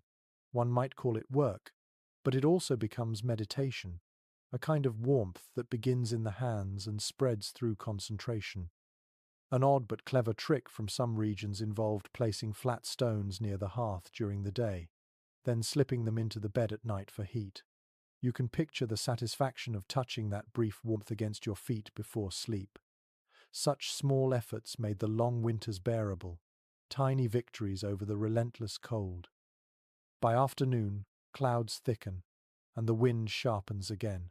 Smoke from every roof drifts low, pressed down by the weight of sky. The villagers hurry to finish their tasks before darkness falls. The day's warmth, earned through labor, begins to fade with the light. You follow them back toward their homes, hearing doors creak and close one by one. The sound feels final, like a sigh shared by the whole village. Inside once more, you feel the familiar weight of the smoky air. The fire burns brighter now, fed by the wood chopped earlier. The warmth touches your face, and for a moment, the aches in your hands ease. The family gathers around the hearth again, quiet but content. Outside, winter rages without pity. Inside, sweat-damp clothes steam gently as people settle near the glow. The day's labor has done its work. Muscles burn, lungs ache, but the cold has been kept at bay for one more day. You sense the calm that follows exhaustion, the kind that makes sleep feel like a blessing. Every breath carries gratitude, though no one speaks it aloud. As night descends, you realize that this endless pattern of work and rest is not hardship but rhythm. The medieval peasant's warmth came from motion, from effort, from shared labor beneath a hostile sky. It was a dance as old as humankind, the pulse of life beating stubbornly against the cold. Evening falls once more, and with it comes hunger. The day's labor leaves every limb heavy, every thought drawn toward food and fire. You sit near the hearth as the mother of the household stirs a pot hung over the flames. The scent is thick and earthy, a blend of barley, onions, and something faintly meaty. It is not a feast, but it is warmth you can taste. The medieval peasant's diet was designed not for pleasure but survival. Chroniclers of the age often remarked that bread, pottage, and ale formed the trinity of daily nourishment. Bread filled the belly, pottage provided variety, and ale gave strength when water could not be trusted. The food was simple, yet it contained everything needed to endure the cold. Every meal was a calculated act of keeping warm from within. The pottage, a kind of thick soup, changed with the seasons. In summer, it held fresh herbs and greens. In winter, it thickened with grains, dried peas, and root vegetables stored since autumn. On lucky days, a bit of bacon or lard gave it depth. You can imagine the satisfaction of that first spoonful after hours in frozen fields, the steam rising like a promise. An odd yet surprisingly practical custom mentioned in old village notes was the use of hot stones to keep food from cooling too fast. Stones heated in the fire were dropped into the pot, then cleaned and set aside for reuse. It was a small innovation, but in a home without ovens or metal pans, it meant the difference between a warm supper and a cold one. You hear one of the children laugh as a stone hisses in the broth, sending up a puff of steam. Historians continue to discuss how much meat the average peasant actually ate. Some argue it was a rare luxury, reserved for feast days or those who worked for wealthier landowners. Others point to evidence of game and fish in refuse pits, suggesting that resourceful villagers found ways to supplement their diet despite restrictions. The truth likely varied from place to place. What united them all was the awareness that every calorie counted, especially when cold ruled the land.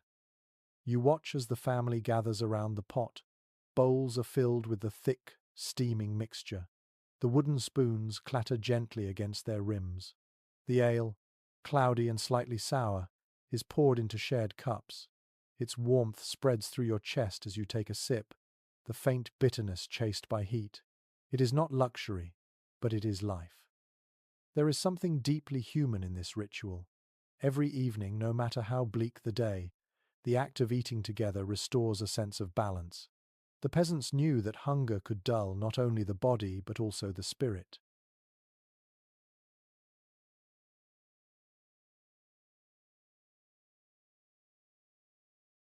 Around the hearth, food became memory and comfort, a reminder that warmth could come from flavor as much as from flame. One curious note from medical writings of the time suggests that certain spices, ginger, pepper, and mustard, were believed to heat the blood. These were expensive imports, but even a pinch could transform a meal into medicine. Wealthy households used them freely, while peasants occasionally received them as gifts during holy days. The idea that warmth could be swallowed must have felt like a small miracle. You can almost taste the balance of salt and smoke in the pottage, the way each mouthful lingers. The sound of eating is quiet but rhythmic, punctuated by murmured conversation. The family does not rush. Every spoonful matters. When the pot is nearly empty, the mother adds water, stretches the leftovers, and hangs it back over the fire for tomorrow. Nothing is wasted. As the meal ends, the family sits still for a moment. The heat from food and flame blends in the air, and the mood softens. Hunger is gone, and with it, the sharpness of the cold outside feels less threatening. The body, filled and warmed, can finally relax. You understand then why peasants described good food as fire for the belly. It was not poetry, it was truth. Some researchers point out that medieval diets, though plain, were surprisingly balanced for their time. Grains provided energy, vegetables added fiber, and ale supplied both calories and hydration. It was not indulgence but endurance, an accidental science born of necessity. The human body learned to thrive on what was available, finding strength in the simplest combinations. After the bowls are cleared, the father takes a crust of bread and uses it to wipe the pot clean, eating the last trace of warmth. The children lick their spoons. Laughter flickers briefly before exhaustion takes over. The room smells of stew and smoke, the scent of survival that has no need of luxury. You sit back, letting the heaviness of the meal settle in your stomach. Outside, the wind moans softly across the frozen fields. Inside, bellies are full, hands are warm, and the glow of the hearth has grown steady again. The family's faces reflect the firelight like amber.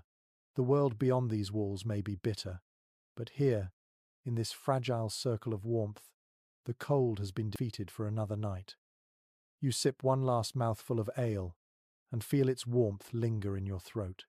The taste is earthy, rough, but alive. You think of how food and fire have always shared a single purpose: to remind us that life continues, even in the longest winter. As the bowls are stacked and the family settles again, you realize that every meal in a peasant's world was more than nourishment. It was defiance, a quiet declaration that the cold could not claim everything. The evening has deepened into full night. The fire burns low but steady, and the faint light dances across the family's faces. Outside, the wind howls through the bare branches. But here inside, there is another kind of warmth one shared between neighbors. You hear a soft knock at the door, and when it opens, a rush of cold air follows two villagers carrying a basket wrapped in cloth. The smell of baked bread fills the room, and everyone's faces brighten at once. This is the night of the village bakehouse. In most medieval communities, ovens were not inside individual homes. They belonged to the village as a shared resource. The cost and danger of maintaining a large oven were too great for one family alone, so people came together to bake their loaves in one great, glowing chamber of stone. The shared oven was both necessity and gathering place, the beating heart of communal life. You follow the family through the darkness, their lanterns flickering against the snow. The path winds between cottages until it opens into a small square where smoke curls from a low stone building. The door glows faintly from within. As you step inside, the air hits you like a wave, hot, fragrant, and alive with sound. Dozens of loaves sit cooling on wooden planks, their crusts dark and crisp. The smell of yeast, ash, and flour fills your lungs. Chroniclers describe how the village oven, often owned by the lord of the manor or by the church, became a place where news was exchanged and friendships renewed. People gathered while their bread baked, sharing gossip, stories, and sometimes songs. For an hour or two, the hardships of winter seemed lighter. You can almost hear it now, the laughter, the hiss of heat, the rhythm of work made joyful by company. An odd little tradition recorded in some regions was marking loaves with unique symbols before baking. Families cut or pressed their own signs, a cross, a line, a pattern of dots into the dough to claim it later. The oven might hold dozens of loaves at once, and these marks were both identification and protection. The cross in particular was thought to bless the bread, ensuring it rose well and fed the family safely. You imagine the small pride in seeing your mark come out golden and perfect. Not every historian agrees on how often the communal oven was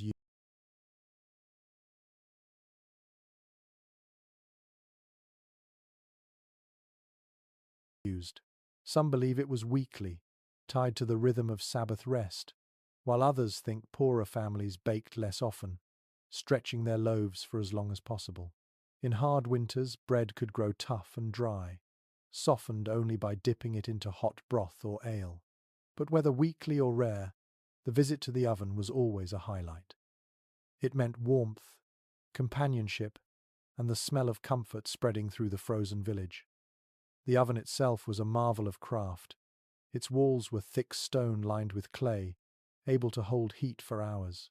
After lighting a fire inside to heat it, the ashes were swept out, and the loaves placed inside on flat paddles. The door was sealed with clay or ash paste to trap the heat. You can picture it, the glow fading as the fire dies, the silence settling as bread slowly rises in the dark. The act feels almost sacred, a transformation shaped by patience and flame. Sometimes, the baker was a hired figure, responsible for tending the oven and collecting a fee or a portion of each loaf as payment. Other times, villagers took turns managing the fire. A common saying went, "He who guards the oven guards the village," because the same flame that baked bread could also keep watch against cold and hunger. One curious and practical detail from medieval household accounts mentions that after the bread was removed, families sometimes used the remaining warmth to cook stews or dry herbs. Nothing was wasted. The heat of the oven, fading slowly through the night, became a shared gift. You can imagine neighbors slipping in quietly after baking time, placing small pots of beans or apples inside to soften overnight. The air in the morning would be filled with the scent of slow-cooked comfort. You glance around the bakehouse. The walls are black with soot, but the atmosphere is cheerful. The faces of the villagers glow in the firelight as they trade loaves and laughter. A child sneaks a piece of crust and is gently scolded before being handed another, warmer one. The sound of voices blends with the hum of the fire like music. Food here is more than sustenance. It is community made visible. The warmth of the oven gathers everyone together, blurring lines of wealth and rank. The poor man's loaf bakes beside the reeves. The same flame touches both. In that shared heat, differences fade for a little while. The family you've followed receives their bread at last, a small round loaf, dark from the ash but smelling heavenly. They cradle it carefully, wrapping it in cloth to keep it warm for the walk home. As you follow them back through the snow, the bread steams faintly in the cold air, leaving a trail of scent behind. Inside their cottage again, the loaf is placed on the table like a treasure. The father breaks it with his hands rather than a knife, as tradition requires. The crust cracks softly, releasing more warmth. The children lean close, breathing in the smell. A piece of bread this fresh is a feast, and even plain it carries the flavor of the village itself: smoke, wood, labor, and laughter. You take a bite and feel its warmth spread through you. The outside is crisp, the inside dense and chewy. Every crumb speaks of shared work and shared fire. It is simple food, but it holds a quiet perfection born of necessity and togetherness. Outside, the village sleeps beneath its blanket of frost. Inside, the oven's last heat lingers, traveling from hand to hand, from loaf to heart. You close your eyes and realize that in a world without central heating, it was not only fire that kept people alive, but community, the steady warmth of people standing together against the cold. The air inside the cottage carries a new sound now, low grunts and soft shuffling beyond the thin wooden partition. You glance over and notice movement behind a rough wall of boards and straw. A cow's nose pushes through a gap, snorting quietly. The family barely reacts. To them, this is normal life. The animals share their home, not out of affection, but for warmth and survival. It might surprise you, but many medieval peasants kept their livestock inside or directly attached to their living quarters. Historical accounts and surviving longhouses show that humans and animals often shared a single structure, separated only by a wooden screen or low wall. The body heat from cows, goats, and pigs helped raise the temperature of the room by several degrees.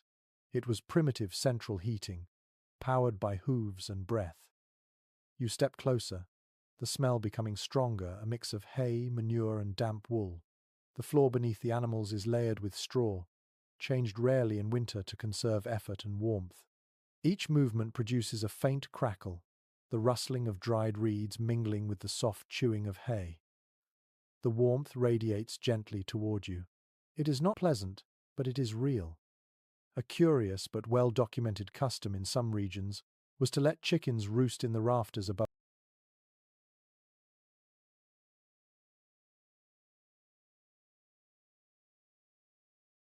the family's sleeping area. Their small bodies gave little heat, but their presence was comforting. At dawn, their clucking served as an alarm long before church bells. Imagine waking to that chorus every morning, the rhythm of life marked not by clocks but by the needs of animals.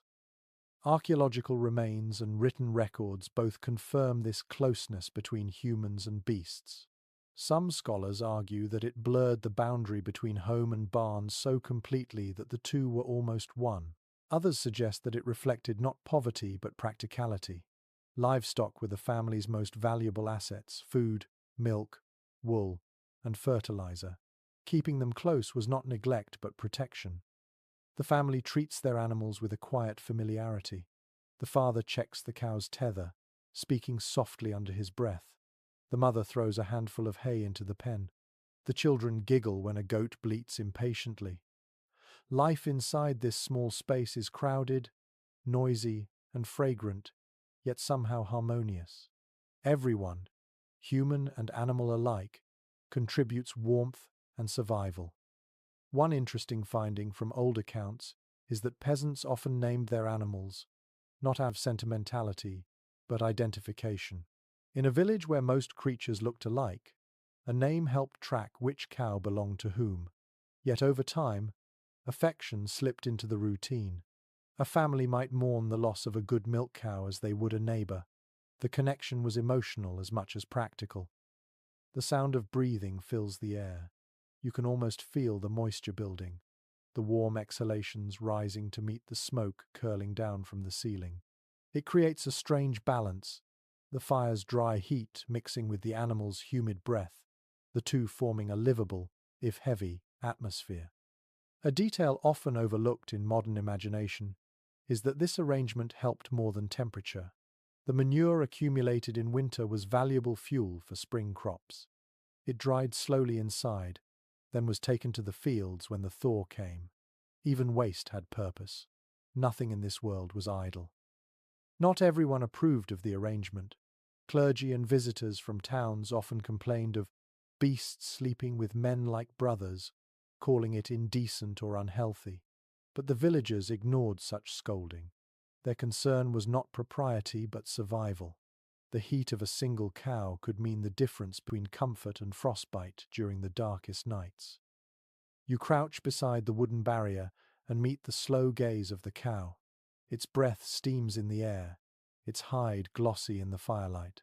You can smell its warmth, sharp and animal, but somehow reassuring. The sound of its slow chewing becomes a rhythm that matches the crackle of the fire. In this place, all life moves to one quiet tempo.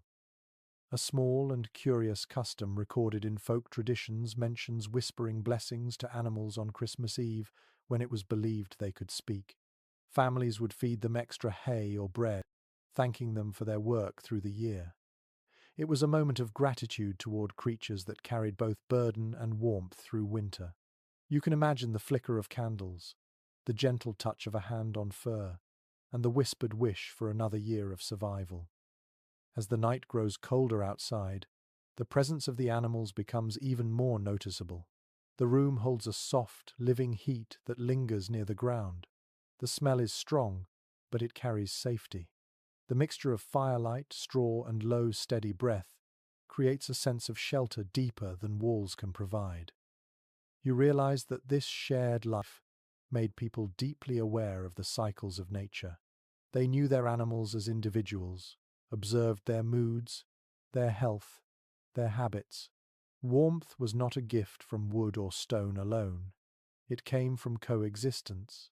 The peasants lived within an ecosystem rather than apart from it. You close your eyes for a moment, listening to the combined heartbeat of the home. The fire pops softly. The cow shifts its weight. Somewhere in the rafters, a chicken rustles its feathers. The air is thick but alive, filled with quiet cooperation.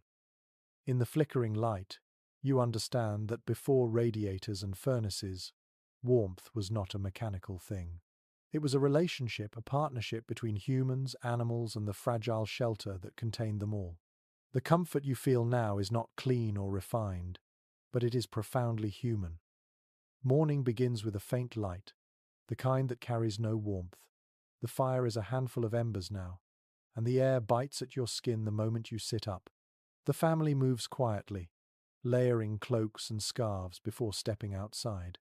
You follow them into the pale winter dawn. Frost glitters on every surface, from the branches of trees to the rough wooden fence posts. The village bell tolls softly, summoning people toward the church. The church stands at the center of the settlement, its stone walls grey and cold against the sky. You can see your breath as you walk, each exhale a small cloud. The door creaks open, and you step into a space that feels both vast and frozen. Inside, the air is even colder than outside. The stone absorbs every hint of warmth. You shiver and understand at once that faith, in these centuries, required physical endurance as much as spiritual devotion. Churches in the medieval world were rarely heated. Fire inside was dangerous and often forbidden. The flicker of candles and the breath of worshippers were the only warmth to be found. Contemporary descriptions tell of congregations huddled together, their cloaks wrapped tightly, whispering prayers with numb lips. The smell inside was of wax, damp stone, and humanity. It was not comfort that drew people here, but obligation and hope. You find a place among them, kneeling on the cold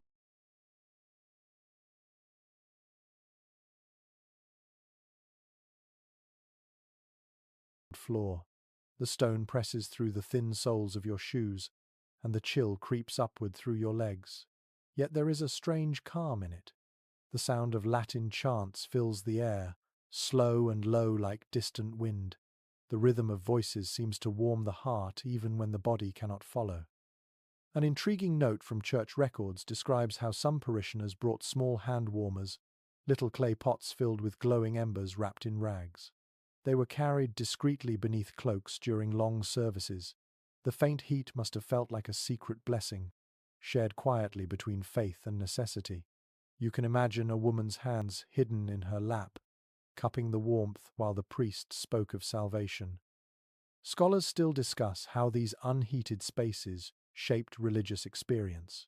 Some argue that the physical hardship made faith more profound. To pray through the cold was to prove devotion.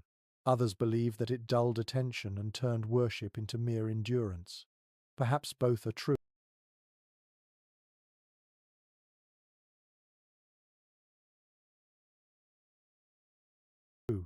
The act of gathering, even in discomfort, carried meaning beyond ease or pleasure. It was the village uniting under one roof, enduring together. You look around at the people kneeling beside you. Their breath hangs in the air, glowing faintly in the candlelight. Their faces are serious, but not grim. There is strength in the stillness. For them, warmth is not comfort. It is community, the shared body of faith pressing together against the cold. The priest's voice echoes through the church, rising and falling. The Latin words are ancient, their meanings half lost to the common folk, yet the rhythm soothes them. The sound itself becomes warmth, filling the space that the fire cannot. You feel it vibrate through the floor, through your knees, through your bones.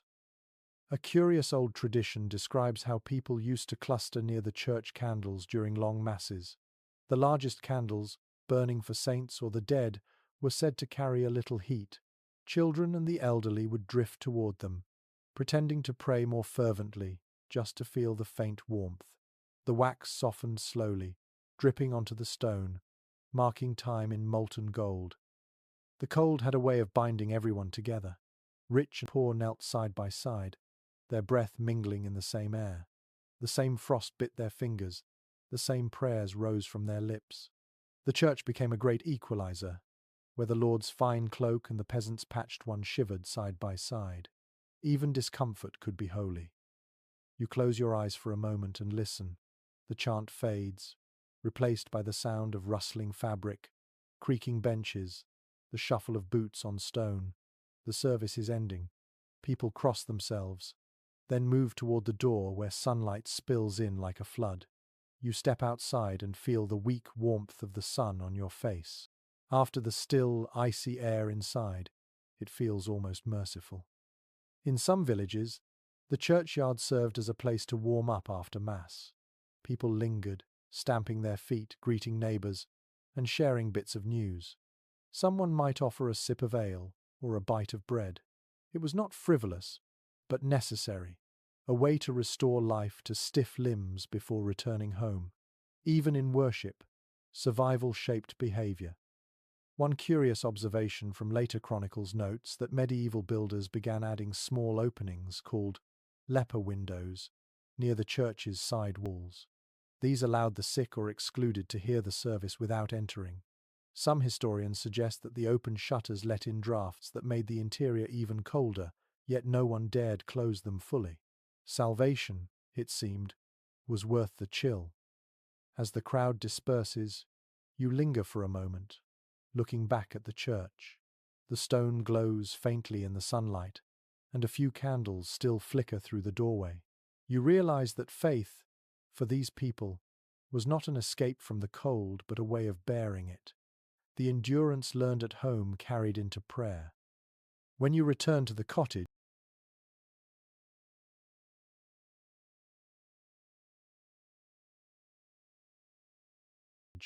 the hearth has been rekindled. The difference between the two spaces is striking, one holy and cold, the other smoky and alive. Yet both are sanctuaries in their own way. The villagers have built warmth where they can, whether through fire or through faith. You sit again by the hearth, listening to the crackle of wood. The memory of the frozen church lingers in your bones, but the comfort here feels deeper now. Perhaps that is what the peasants understood best, that warmth means nothing without contrast, and light is only sacred when it follows darkness. The cold settles harder that night, the kind of cold that makes silence ache. The air outside freezes so completely that even sound seems trapped in the frost. When you step out of the cottage, the world feels brittle under your feet. Snow crunches with each step, and the stars above glitter like ice chips scattered across black glass. Winter has claimed everything now, and with it comes a quiet that feels eternal. During these long freezes, hunger often followed close behind. Grain stores ran low, livestock grew thin, and the forest offered little but bare branches. Chronicles from the 14th and 15th centuries speak of winters so cruel that rivers froze solid, and travellers were found stiff along the roads. For peasants, the challenge was not just cold, but the steady fear that food and firewood would not last until spring. You walk toward the edge of the village and see figures bending near the frozen stream, hacking through ice with wooden mallets. The water below is sluggish, half frozen, and must be fetched quickly before it seals again. Their breaths hang in the air as they work. Every sound, hammer, crack, splash, seems louder in the stillness. The cold magnifies everything. Inside the cottages, the air is smoky but alive. People wrap themselves in every scrap of wool, press close together, and eat whatever they can. When grain is gone, they grind acorns or chestnuts into flour. When larders empty, they stretch thin broth with herbs or bits of dried fish. These were the hungry months, known in some places as the starving season. Yet even then, people endured, clinging to routine like a shield. A curious account from a medieval monk describes villagers warming stones by the fire, then burying them in barrels of grain to keep weevils away and prevent dampness. It was a clever act of preservation that also lent a touch of heat to their stored food. You imagine the faint warmth spreading through the wooden barrels, a little comfort for the meals yet to come. Historians still disagree on how severe medieval winters truly were compared to ours. Some say they were colder because of what later scholars called the Little Ice Age, a climatic shift that began in the late Middle Ages. Others argue that human endurance was simply stronger then, that people spoke less of cold because it was as ordinary as rain. Either way, the evidence remains in bones, pollen, and records of famine. The earth itself cooled, and with it came suffering that shaped entire generations. You can see the toll it takes on faces in your mind's eye. Skin dry and pale, lips cracked, eyes ringed with fatigue. Every task demands more effort. Firewood runs out, and families walk miles through the snow to gather twigs or pull old fence posts from the frozen ground. Some cut down roofs of abandoned barns for fuel. Every flame becomes a victory. In years of famine, people turned to desperate measures. Some boiled bark, some ate roots usually meant for animals. There are stories of bread mixed with ground ferns or powdered bone to make it last. Yet even in such hardship, festivals continued, prayers were said, and laughter still found its way into the evenings. The human spirit, it seems, burned as stubbornly as any hearth. An old folk tale from France speaks of a winter so cold that birds froze in flight and fell like stones. To fight it, villagers supposedly built a single great fire in the town square, feeding it day and night with every scrap of wood they could find. People slept around it, wrapped in blankets and hopes. Whether the story is true or not, it carries the essence of survival through unity. The same flame that warmed one could warm all. You return to the cottage, the wind picks up. Inside, the family huddles near the hearth. Their meal tonight is small, a thin gruel of oats and onions. The smell is faint, but it fills the room with comfort. The mother dips a ladle and offers the first spoonful to her youngest child, who smiles despite the chill. That small gesture feels larger than any feast. A faint scratching at the door makes everyone pause. It is a neighbor, his face flushed from cold, holding a small bundle of firewood. He shares it without ceremony, as though giving away nothing more than a greeting. The father nods, pushes a few of the logs toward the fire, and the flame brightens instantly. For a moment, the entire room glows gold. Generosity in winter is warmth itself. It was in winters like these that faith and folklore intertwined most tightly. People believed that kind acts strengthened not only the body but the soul. To give bread or wood was to invite blessings. To hoard them risked misfortune. The cold, it seemed, tested not only endurance but morality. You sense that truth as you watch the flames dance on tired faces. Outside, the snow falls again, slow and soundless. Each flake catches the faint orange light leaking through the door cracks. Inside, the family eats, the animals shift softly, and the fire hums its low, eternal song. The world beyond could be endless ice, but here, life persists, quiet, steady, human. When the meal ends, the father pokes the fire one last time, then covers the embers with ash to keep them alive until morning. The mother hums an old song while folding the last blanket. The melody is gentle, half lullaby, half prayer. It drifts through the smoky air and settles on your skin like warmth itself. In that sound, you feel everything this age teaches: patience, gratitude, and the courage to find beauty even in frost. The world outside may freeze, but inside, something glows that no winter can extinguish. When morning comes, the cold feels almost solid, as if the air itself has turned to glass. Every breath stings, and every sound carries far. You watch the father step outside, his boots crunching through the frost. He carries an axe over his shoulder, heading toward the edge of the woods.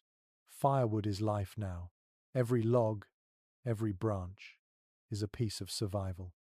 Fuel is scarce. The forests that once seemed endless are now controlled by lords or the church.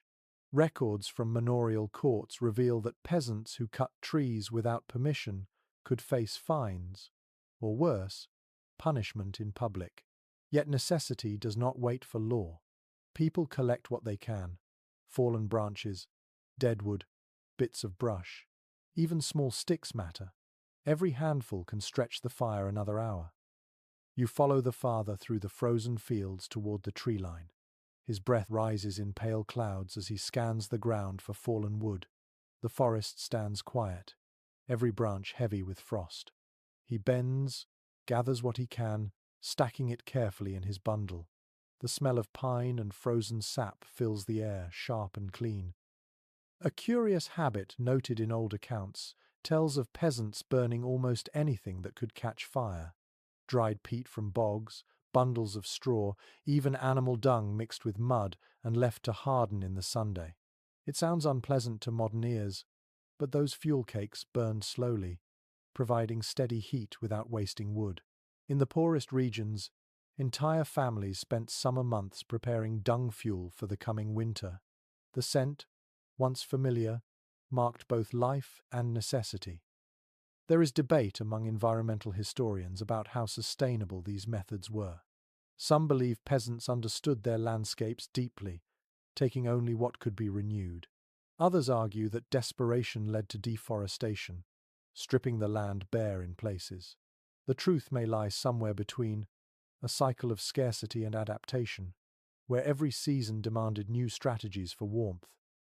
You kneel near a half-frozen pond, where women cut blocks of peat from the ground, stacking them neatly to dry. Their hands are red from cold, their breath quick and white. They laugh softly despite their exhaustion.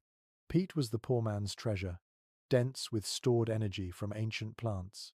When it burned, it filled the house with thick smoke but precious heat. The smell was earthy, almost sweet, a comfort learned by generations. Inside the village, children gather kindling broomsticks, reeds, even bits of broken furniture. Nothing is wasted. The mother scrapes the last bits of soot from the cooking pot, saving it to mix with oil for lamp fuel. Every part of the home contributes to warmth. Even ashes from the hearth are reused to scrub pots or mix into plaster for insulation. This is a world where heat is currency, and nothing that burns is ever thrown away.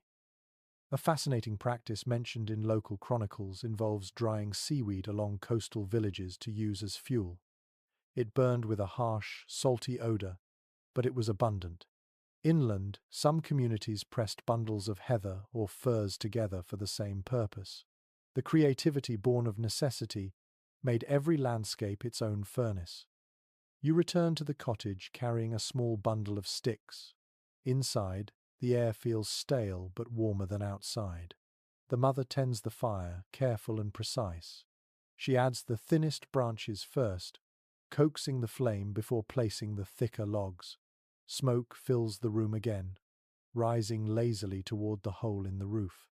The family watches it with quiet relief, as if the light itself means safety. Even in their poverty, peasants respected fire as a living thing. Many believed that it disliked quarrels or curses spoken nearby. If tempers flared, someone might murmur, "Peace," or "the flame will die." It was half superstition, half truth. Fires did falter in still air, and harmony, like dry wood, helped them breathe. You can feel that old reverence in the way the family moves, silent and deliberate, treating the hearth as both tool and spirit. Later, as night falls again, the father brings in one last log. The wood is damp and heavy, but it hisses to life when placed on the coals. The smell of sap fills the room. The children press close to the warmth, their faces pink in the glow. This small victory over cold feels monumental. Outside, frost hardens the ground again. Inside, the rhythm of survival continues. Gather, burn, rest, repeat. An old village saying comes to mind, "Better smoke than silence." It meant that where there was fire, there was life. Even the coughing, the soot, the endless search for fuel, all of it proved existence. You can almost hear that wisdom in the crackle of the wood, the steady beat of the flame. You sit quietly, letting the warmth creep into your bones. The smell of peat and pine mixes in the air, heavy but comforting. The world outside has gone black, and only the fire's pulse breaks the dark. For a moment, you think of how many generations have done this same thing, tending, watching, waiting. Before central heating, warmth was not steady or silent. It was earned, hour by hour, through labor and resourcefulness. Every ember represented effort, every breath of smoke, a reminder that nothing came freely. The peasants' lives were built on these small acts of persistence, shaping an endurance as ancient as flame itself. You close your eyes, listening to the faint pop of sap in the wood. The room smells alive, smoky and strong. The fire's light sways gently across the walls, turning the rough cottage into something almost holy. Outside, winter keeps its grip, but in here, for now, warmth holds its fragile ground. The forest beyond the village looks peaceful, but it holds danger. You follow the father again as he moves deeper among the trees, his breath coming out in quick white bursts. The crunch of frost beneath his boots echoes like cracking glass. Every step here is careful. To cut wood or gather brush without the Lord's permission could bring punishment. Yet the cold does not care for laws, and men must choose between freezing and breaking rules. Charcoal burners work nearby, half hidden by smoke. They are solitary figures, faces blackened with soot, tending slow-burning piles of wood covered with turf and earth. You can smell it before you see it, a heavy, rich odor that clings to everything. Charcoal burns hotter and cleaner than raw wood, making it valuable for blacksmiths and kitchens alike.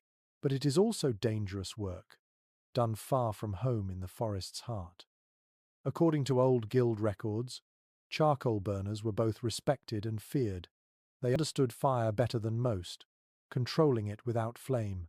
Their craft seemed half magic, half skill. A pile too tightly packed would smother, too loose, and it would burst into flames. The result was a black treasure, lightweight, powerful fuel that could turn iron red and bread golden. A strange detail from folklore mentions that charcoal burners were sometimes seen as outcasts or wanderers. They lived apart, sleeping in huts of branches, their skin always dusted black. Children whispered that they spoke with spirits of the forest, or with fire itself. In some regions, they were even believed to bring luck to those who greeted them kindly. The line between superstition and respect blurred easily in a world so dependent on their work. Not all historians agree on how harsh the forest laws truly were. Some argue that lords enforced them fiercely to protect their hunting grounds, punishing peasants who gathered even fallen wood. Others believe many local agreements allowed villagers limited rights to collect fuel and graze animals. The evidence varies by place and time, but one thing remains clear: the forest was both lifeline and trap. You walk with the father as he glances around, checking for signs of the reeve or the forester. He carries only a small hatchet, quick to hide if someone appears. He kneels and gathers sticks, his hands red from cold. The sound of chopping is soft, almost apologetic, as if he hopes the trees themselves will not notice. Each branch cut feels like both theft and prayer. He ties his bundle tightly and starts back. The path is narrow, winding through the shadowed wood. In the stillness, you hear only crows calling overhead. The cold here feels thicker, heavier, as though the trees themselves are keeping watch. Somewhere behind you, a charcoal mound smoulders quietly, its smoke curling into the pale sky. The smell follows you long after you leave the forest. By the time you return to the village, the man's shoulders sag under the weight of wood, yet there is relief in his eyes. This small bundle means warmth for another night. He drops it by the cottage door, wipes his brow, and steps inside where the fire waits like an old friend. Inside, the family moves quickly. The children bring the smallest twigs to rekindle the embers. The mother thanks her husband without words. The fire catches, and the room fills again with light and sound. Every spark feels precious, every flicker hard-earned. One practical custom recorded in medieval law codes required villagers to bring a tithe of gathered wood to their lord or local monastery. In return, they might receive permission to collect branches freely for a time. It was a fragile system of trade, built on trust and necessity, yet many ignored it, especially in bitter winters. Survival has always made rebels of ordinary people. You sit again near the fire and think of the world outside the dark woods, the unseen watchers, the silent laws written by those who never felt this cold. The family's firewood hisses and snaps, scenting the air with pine and ash. The sound is small, but it feels like defiance. The father glances at the door as if expecting someone. Old habits of fear never leave quickly, but no one comes. The village sleeps, each home hiding its quiet lawbreakers and its secret fires. Warmth here is an act of courage. A curious fact preserved in some folk songs is that villagers often thanked the forest aloud when gathering wood. "Bless the branch that burns," they would say. It was both gratitude and superstition, a reminder that taking life from nature required respect. The rhythm of that belief runs through every motion: the swing of an axe, the lift of a log, the breath before the first spark catches. Outside, the smoke from a dozen hearths rises into the cold night. Each trail of grey threads upward, joining the sky in a soft, drifting haze. It is the only movement in the frozen air, proof that life persists behind every wall of wattle and daub. Inside, you feel the warmth reach your hands again. The flame dances bright and golden, its light painting the room in colours of honey and soot. The father closes his eyes for a moment, exhausted but content. Tomorrow, he will go back to the forest. The laws will still stand, the cold will still bite, and he will still cut wood. Because in this world, warmth is not just comfort, it is defiance, persistence, and faith in the next dawn. Steam rises faintly from the pot near the hearth, and the room smells faintly of herbs and smoke. You watch as the mother pours warm water into a small basin, testing it with her wrist before calling her youngest child over. The water is barely above body temperature, but it is enough to wash a face, hands, and feet. A full bath is rare here, reserved for special days or sickness. In the world before central heating, water itself could be both a blessing and a burden. To bathe in the Middle Ages was not as simple as it sounds. Heating enough water took time and fuel. both precious commodities. Historical records and household manuals describe how peasants usually washed only parts of the body rather than immersing fully. Faces, hands, and feet were the focus, with linen cloths used to wipe away dirt. Complete baths might happen a few times a year, often before major feasts like Easter or Christmas. Even then, they were brief, cold, and practical. The family's wooden tub, tucked into a corner near the fire, looks more like a small barrel than a bath. It is filled with water carried by hand from the nearby stream, then warmed over the hearth. The mother kneels and scrubs the child gently, humming softly. The steam fogs the air, and for a moment the scent of smoke mingles with the clean smell of soapwort, a plant used as a natural cleanser. The child giggles, splashing a little. For a few minutes the world feels softer. A curious habit recorded in several medieval texts tells of families sharing the same bathwater, oldest to youngest, to save heat and effort. The saying, "Don't throw the baby out with the bathwater," likely comes from this practice.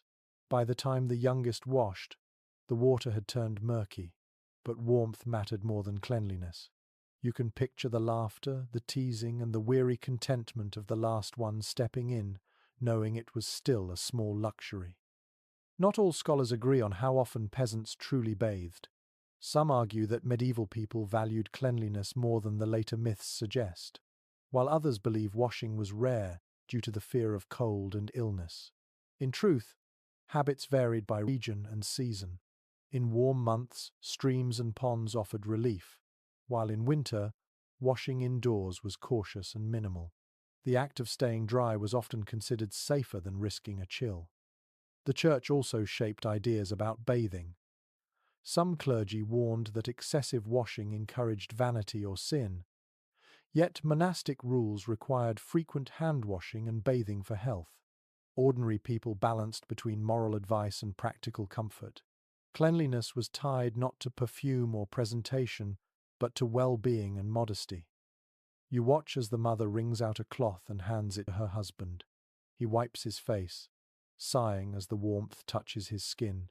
His hands are cracked from work, his nails rimmed with dirt. The water turns dark almost instantly. Still, his eyes close for a moment in relief. The sensation of warmth against cold skin is one of life's oldest comforts, no matter the century. A small but charming custom in some villages involved adding herbs or beer to bathwater. Beer, surprisingly, was believed to soften skin, while herbs like rosemary and sage offered fragrance and protection from illness. It must have been a rare treat, the scent of summer leaves rising from winter water. Imagine the brief sweetness of that steam in a world ruled by frost. As the family finishes washing, the water is poured carefully onto the ground outside, never wasted. Even dirty water could serve to dampen ashes or settle dust. Inside, the floor is wiped, and fresh straw is spread to absorb what remains.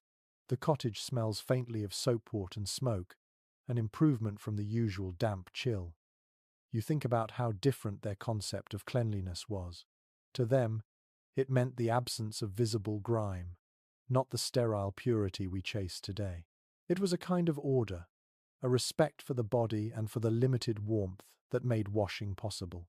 When clean water froze solid overnight, even the simplest wash became an act of patience and gratitude. An unusual note from a 15th century herbal describes a peasant remedy for bathing without water. People rubbed themselves with coarse cloth sprinkled with ashes or bran, then brushed it away to remove dirt and oil. It left the skin smooth and slightly scented with smoke. You can imagine the slow, soothing rhythm of that motion beside the fire, the glow of embers soft on bare arms.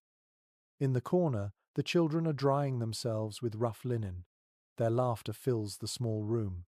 For them, even this small ritual feels like luxury. The father stirs the fire again, spreading heat through the space. The room glows gold and red, reflections flickering on damp skin and wool. There is something deeply human in the way they take pleasure from the simplest comfort, a few inches of warm water, a cloth, a moment of rest. Before central heating, before plumbing, warmth was not constant. It was earned. Every splash, every drop of steam was a quiet triumph over the cold world outside. As night deepens, the washed family sits by the fire, clean enough, warm enough, content. The smell of herbs fades, replaced again by smoke. You feel the calm in the air, the peace that comes not from luxury but from balance, work, warmth, and the satisfaction of survival. You glance once more at the wooden tub, now empty, glistening faintly in the firelight. The reflection of flame on water-streaked wood looks almost sacred. In this small cottage, warmth is not endless, but for tonight it is enough. By morning, the frost on the window's oiled cloth has formed small white feathers of ice. The fire is down to its last red glow, and your breath leaves a faint mist in front of your face. The family stirs slowly, the mother rubbing her hands together for warmth before reaching for the kettle. Outside, roosters crow weakly, their calls muffled by fog. The day begins not with comfort but with movement.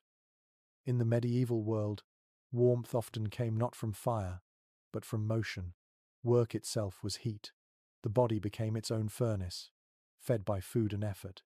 Historical notes from monastic journals describe peasants who kept warm by sheer activity, ploughing, carrying, spinning, or hammering through the coldest months. To stop moving was to let the chill claim you. The father steps outside first, his breath puffing into the air like smoke. He begins to chop wood again, the rhythmic thud echoing through the quiet. The mother kneads bread on the table, her fingers moving quickly through the dough to keep blood flowing. Even the children help, sweeping the floor, feeding animals, fetching water. Every task keeps the heart beating fast enough to chase away the frost. An interesting practice from medieval village life was called warming by work. People often began the day with chores that built heat into the body, hauling water, splitting logs, or sweeping. The idea was simple. If your body burned energy early, it stayed warm longer. They might not have known the science, but instinct and experience taught them how to live in harmony with their own metabolism.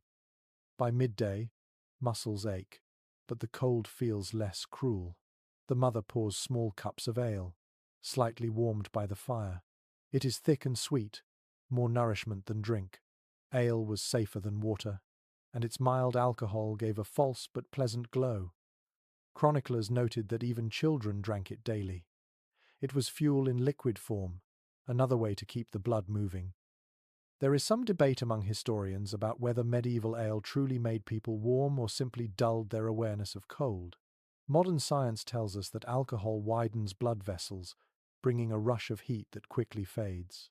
But for people living in stone cottages with open hearths, even a few minutes of false warmth might have been worth the price. You take a sip yourself, feeling its coarse texture and faint bitterness. The warmth spreads across your chest, slow but sure. Around you, laughter begins to fill the room. The children sing a short, silly rhyme about fire and frost, while the parents share a look of quiet relief. This is how people in cold centuries found joy not through abundance, but through small, shared moments of reprieve. A curious little custom mentioned in old tavern records describes how villagers stomped their feet and clapped their hands before taking their first sip of ale, a symbolic act to wake the blood. Taverns themselves were as much about warmth as drink. The hearth at their centre glowed like a beacon on winter nights, and travellers would gather there shoulder to shoulder, trading stories, singing songs, and soaking in communal heat. You imagine stepping into one now. The air would be thick with laughter, pipe smoke, and the smell of roasting meat. Wooden mugs clatter against the table, and someone tunes a lute near the fire. The room glows red and golden, each face flushed, each hand gripping warmth. Even if the ale was weak and the fire small, the atmosphere itself became a second kind of heat, the warmth of being surrounded by voices and song. Some chroniclers wrote that villagers believed ale strengthened the spirit. It was not about intoxication, but endurance. A warm drink at the right moment restored courage. The same idea lives on in the way modern people reach for coffee or tea in winter mornings. The ritual of drinking something hot, of feeling the steam touch the face, remains a deeply human comfort. You return to the cottage. The family's meal is ready now. Coarse bread, cheese, and a bit of ale to wash it down. The father eats in silence, eyes half closed from fatigue. The mother hums while cleaning bowls. The children giggle at something only they understand. The air inside feels warmer now, not from fire alone, but from the rhythm of bodies working, eating, laughing. Later, as dusk begins to fall, the villagers head to the small tavern near the center of the settlement. You follow, hearing the distant sound of song. The building is crowded, and the hearth burns bright. People stand close, mugs in hand, their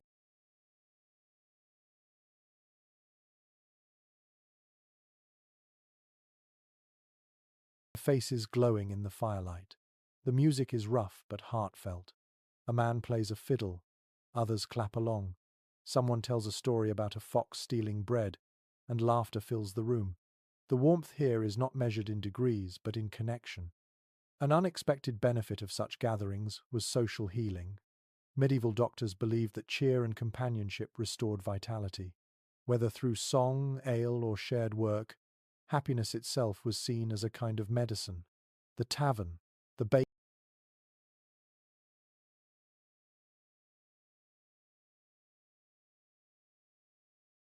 bakehouse, the fields, all were places where laughter and labor kept people alive. You step outside again later, cheeks flushed and hands still warm. The air bites sharply, but your body holds the echo of movement and drink. Frost crunches beneath your boots as you head home. The sky is clear, and the stars sparkle like frost scattered across black velvet. You breathe deeply, and for once, the cold feels less cruel. Inside the cottage, the fire has been rekindled. The smell of ale and smoke lingers in the air. You sit down, hands stretched toward the flame, and realize that the warmth of this world is layered fire, work, food, drink, and laughter, each feeding the other. In a life without central heating, these small human rituals stitched comfort together out of effort and grace. The next day dawns dim and cold, a thin veil of fog rolling over the fields. The frost clings to the hedges like silver thread. Inside the cottage, the fire burns slowly, and the mother sits by the hearth, crushing herbs in a small wooden bowl. The air fills with sharp, pleasant scents, mint, sage, and a touch of rosemary. These are not for cooking, but for warding off sickness and easing the cold that settles deep in bones. In a world without modern medicine or central heating, the fight against cold was as much spiritual as physical. People learned to battle winter with plants, prayers, and imagination. Historical herbal guides from the late Middle Ages list dozens of remedies for chills, coughs, and winter humours. Garlic boiled in ale was said to warm the blood, and elderflower tea was believed to chase away frost from the lungs. You can almost taste the mixture now, bitter, smoky, and oddly soothing. The mother stirs her concoction with care, humming softly. The father coughs beside the fire, pulling his cloak tighter. The sound echoes through the small room, harsh and familiar. Illness was an old companion of winter. The combination of damp air, smoke, and poor diet made coughs and fevers common. Survival often depended on what knowledge the family could gather from herbs and memory. A curious practice mentioned in old folk records involves tying dried herbs into small bundles and hanging them above the hearth. The rising smoke was thought to draw their power into the air, creating a charm against sickness. Sometimes salt or bread was added to the bundle, symbols of preservation and life. Even skeptics of magic found comfort in the ritual, a reminder that any action meant hope. Scholars still argue about how much of this herbal knowledge was effective. Some remedies, like garlic or thyme, have real antibacterial properties. Others, such as charms of nettles or ash twigs, worked only through faith. But perhaps faith itself held healing power. When the nights stretched endlessly and the cold crept into every joint, belief could keep despair at bay. The father sips from a steaming cup the mother hands him. The liquid is dark and smells of honey and spice. It burns his throat on the way down, but he smiles weakly afterward.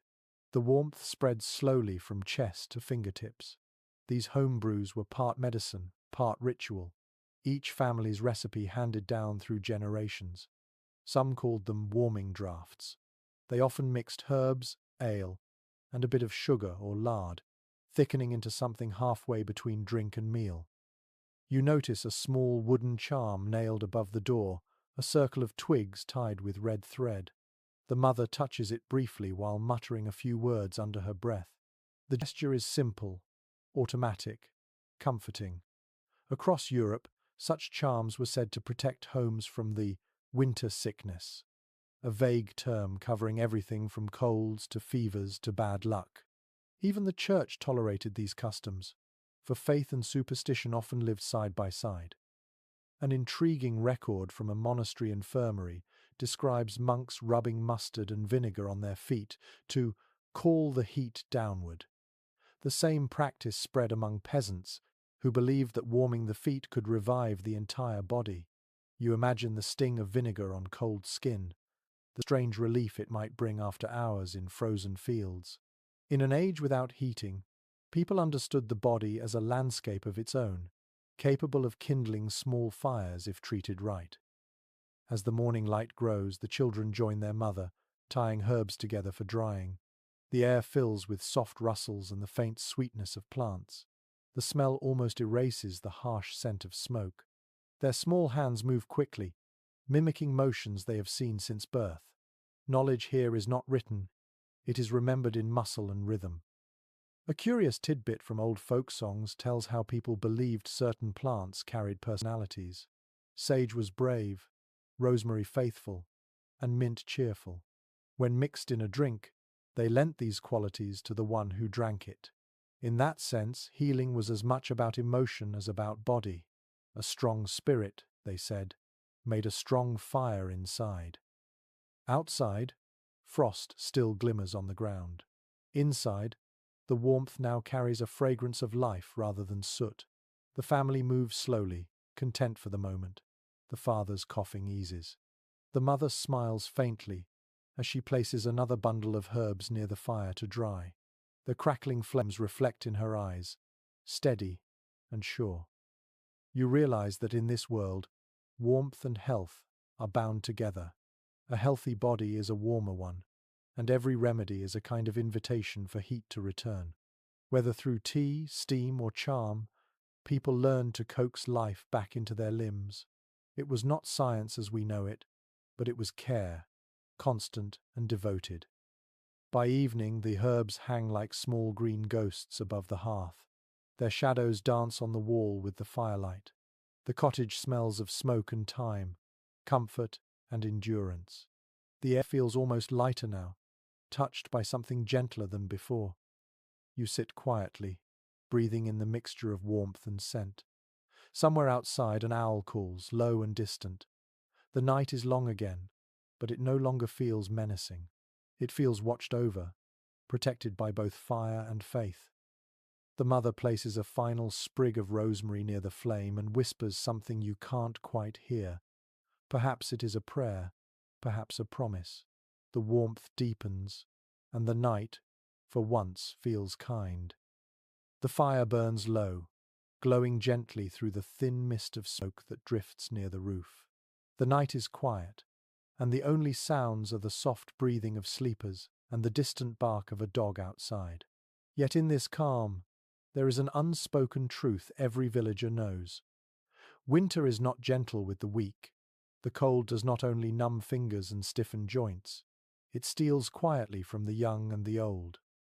You watch as the mother checks her youngest child, tucking the blanket close beneath the chin. The baby's cheeks are rosy, but the air bites at any skin left uncovered. She presses her hand to the child's chest, feeling the slow rise and fall, and exhales softly in relief.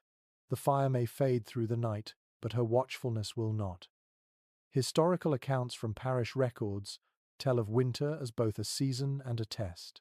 Death visited most often in these months, slipping into homes where fuel ran low or food had run out. Infants and elders were especially vulnerable. Whole families would sometimes wake to find one member still and pale beside them. the cold having finished what hunger began. It is a grim truth, yet it deepens the tenderness of every small act of care. The mother rises, stirring the embers to life again. The faint crackle fills the silence. Sparks leap upward and fall back into the ashes. She blows softly until a flame catches, its orange glow spreading like dawn across the faces of her children. That small fire means another hour of safety. One poignant record from a medieval diary speaks of mothers sleeping lightly through winter nights, waking again and again to check their children's breathing.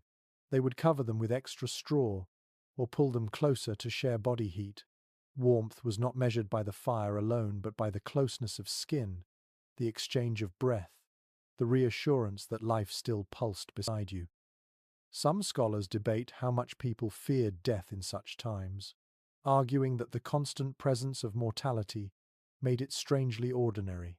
Others believe that each loss struck as deeply then as it would today, though mourning was shorter out of necessity.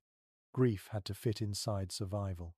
The living still needed to fetch water, tend animals, and cut wood, even as sorrow lingered in the background. The father stirs in his sleep, murmuring something indistinct. The mother returns to her place beside him, drawing the blanket over both their shoulders. Their eldest child shifts closer, seeking warmth. The air hums softly with their breathing, a fragile symphony of endurance. A lesser-known folk custom from northern villages involved placing warm stones wrapped in cloth beside sleeping infants. These were called bed guardians. They cooled slowly through the night, tricking the body into believing the world was kind. The parents knew it was not, but they offered the illusion anyway. That kind of care is what kept people human through the cold. Outside, the wind rises again. The cottage creaks. Snow slips from the thatch in heavy clumps. The world beyond the walls feels immense, white and merciless. Yet inside, the warmth of shared life makes the small space glow with invisible light. You think of the elderly in the village, those who can no longer work as they once did. In the cold months, they rely on others for survival. Younger neighbors bring them firewood or scraps of food. In return, the old offer stories, blessings, or the simple presence of memory. To care for them is not charity but tradition, a way of repaying wisdom and keeping continuity alive. An old saying from a medieval proverb collection reads, "He who warms the old warms his own soul." It is not just moral instruction but lived truth. When the cold could take anyone, compassion itself became a shield. Every shared ember, every cup of broth, was both kindness and insurance against fate's indifference. The air in the cottage feels heavy now, full of warmth and fatigue. The children dream, the fire flickers, and the smell of smoke and straw fills your lungs. You feel a kind of stillness that belongs only to those who have survived another night. At dawn, frost coats the inside of the door like lace. The mother pushes it open with care, letting the pale light spill in. The village is quiet, save for the cry of a rooster and the faint ring of a distant bell. Another day has arrived, another fragile victory. She steps outside, breath misting, and looks toward the churchyard where small mounds of snow mark graves from winters past. Her gaze lingers there for a moment, then turns back to the cottage. The living must move forward. She wipes her hands on her apron and goes inside to wake the others. The father stretches and smiles faintly at her. The children stir, yawning, rubbing their eyes. The fire is rekindled, breakfast begun. Life continues, steady and tender. The cold remains, but it no longer feels as sharp. The family's warmth, though small, is stubborn. You sit near the hearth again and feel the heat rise. Outside, the frost gleams like glass, beautiful and cruel. Inside, the world smells of bread and smoke. The balance between loss and life holds, delicate but enduring. It is not comfort, but it is grace, earned one morning at a time. The morning sun climbs slowly, spreading thin light across the snow. The village feels quieter than usual, but there is a sense of anticipation in the air. It is midwinter, the time when darkness begins its slow retreat. and even the poorest homes prepare for something sacred. The family gathers around the hearth, their movements filled with purpose. The smell of baking fills the room, mingled with the sharp sweetness of burning pine. Today is the festival of fire and light. Medieval peasants lived by the rhythm of the church calendar, but beneath that rhythm lingered older, deeper traditions. In many places, midwinter was marked by Yule or Candlemas, celebrations that mixed Christian devotion with ancient hope for the sun's return. When nights stretched too long, people kindled extra flames to call light back into the world. You can feel that yearning in the way the family prepares, laying fresh straw, sweeping the floor, and polishing the small iron candlestick that holds their only candle. The father steps outside and returns with a bundle of green branches. He hangs them above the door, where they rustle faintly in the draught. Holly, ivy, and pine symbols of endurance. Their scent fills the cottage, sharp and clean, as if the forest itself has stepped inside to bless the hearth. The children clap softly, excited by the change in routine. Even in hardship, ritual brings joy. A curious detail from village records shows that peasants often saved one special log from the previous year's Yule fire. This blessed log was dried carefully and burned at the start of the next winter, its embers believed to protect the home for the year ahead. The family here follows the same custom. The father places the darkened piece of wood at the edge of the fire, whispering a few quiet words. The flames catch slowly, and for a moment, the air seems to glow with more than heat, it carries hope. Some historians suggest that these winter festivals were less about religion than about survival of the spirit. When days barely lasted 8 hours and nights seemed endless, people needed reminders that light would return. Others see in them echoes of pagan sun rituals, woven seamlessly into Christian life. Whatever their origins, the purpose was the same: to lift hearts against the weight of cold and darkness.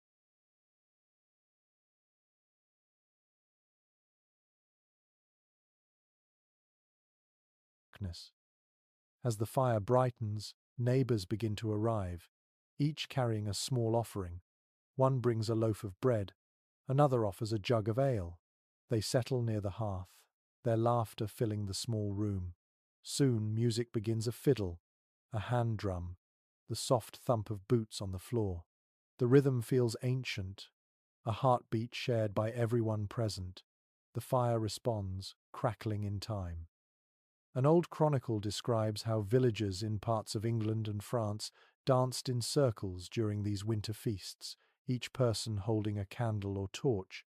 The dance symbolized the turning of the sun, the promise of rebirth. Here, inside the smoky cottage, you can almost see that same light flicker in their faces. The children twirl with simple joy, their shadows jumping along the walls like spirits of warmth. A curious little custom often included burning herbs such as rosemary or bay in the fire to purify the air and bless the home. The mother tosses a handful into the flames, and a fresh scent rises, crisp and sweet. Smoke curls upward like incense, mingling with laughter. For a few precious hours, this humble space feels transformed. The walls seem to pulse with light and life. As evening falls, candles are lit throughout the village. Their tiny flames flicker in windows, shining through oiled cloth or horn panes. From outside, the settlement looks like a constellation scattered across the snow. Each point of light represents not just a household but a prayer that spring will come, that warmth will return, that all who sit around the fire tonight will live to see the thaw. There are stories told now, old tales carried through generations. One speaks of the kindling woman, a spirit who walks from house to house on the longest night, blessing the hearths that burn bright. Another tells of birds that carry stolen fire to the Sunday. These tales are half memory, half comfort, reminding people that warmth and light are never truly lost. Not everyone celebrates in cheer. For some, the festival is quiet, a time to remember those who did not survive the winter. The villagers visit the church before night fully falls, lighting candles for the departed. Inside that cold stone building, The tiny flames flicker like stars. The air smells of wax and smoke, the same scent that fills every cottage. Light binds them all together, both in mourning and in hope. Back in the home, the family sits in content silence. The father sips ale, his face flushed from heat and drink. The mother hums softly while darning a sock. The children lie on the floor near the fire, eyes heavy but smiling.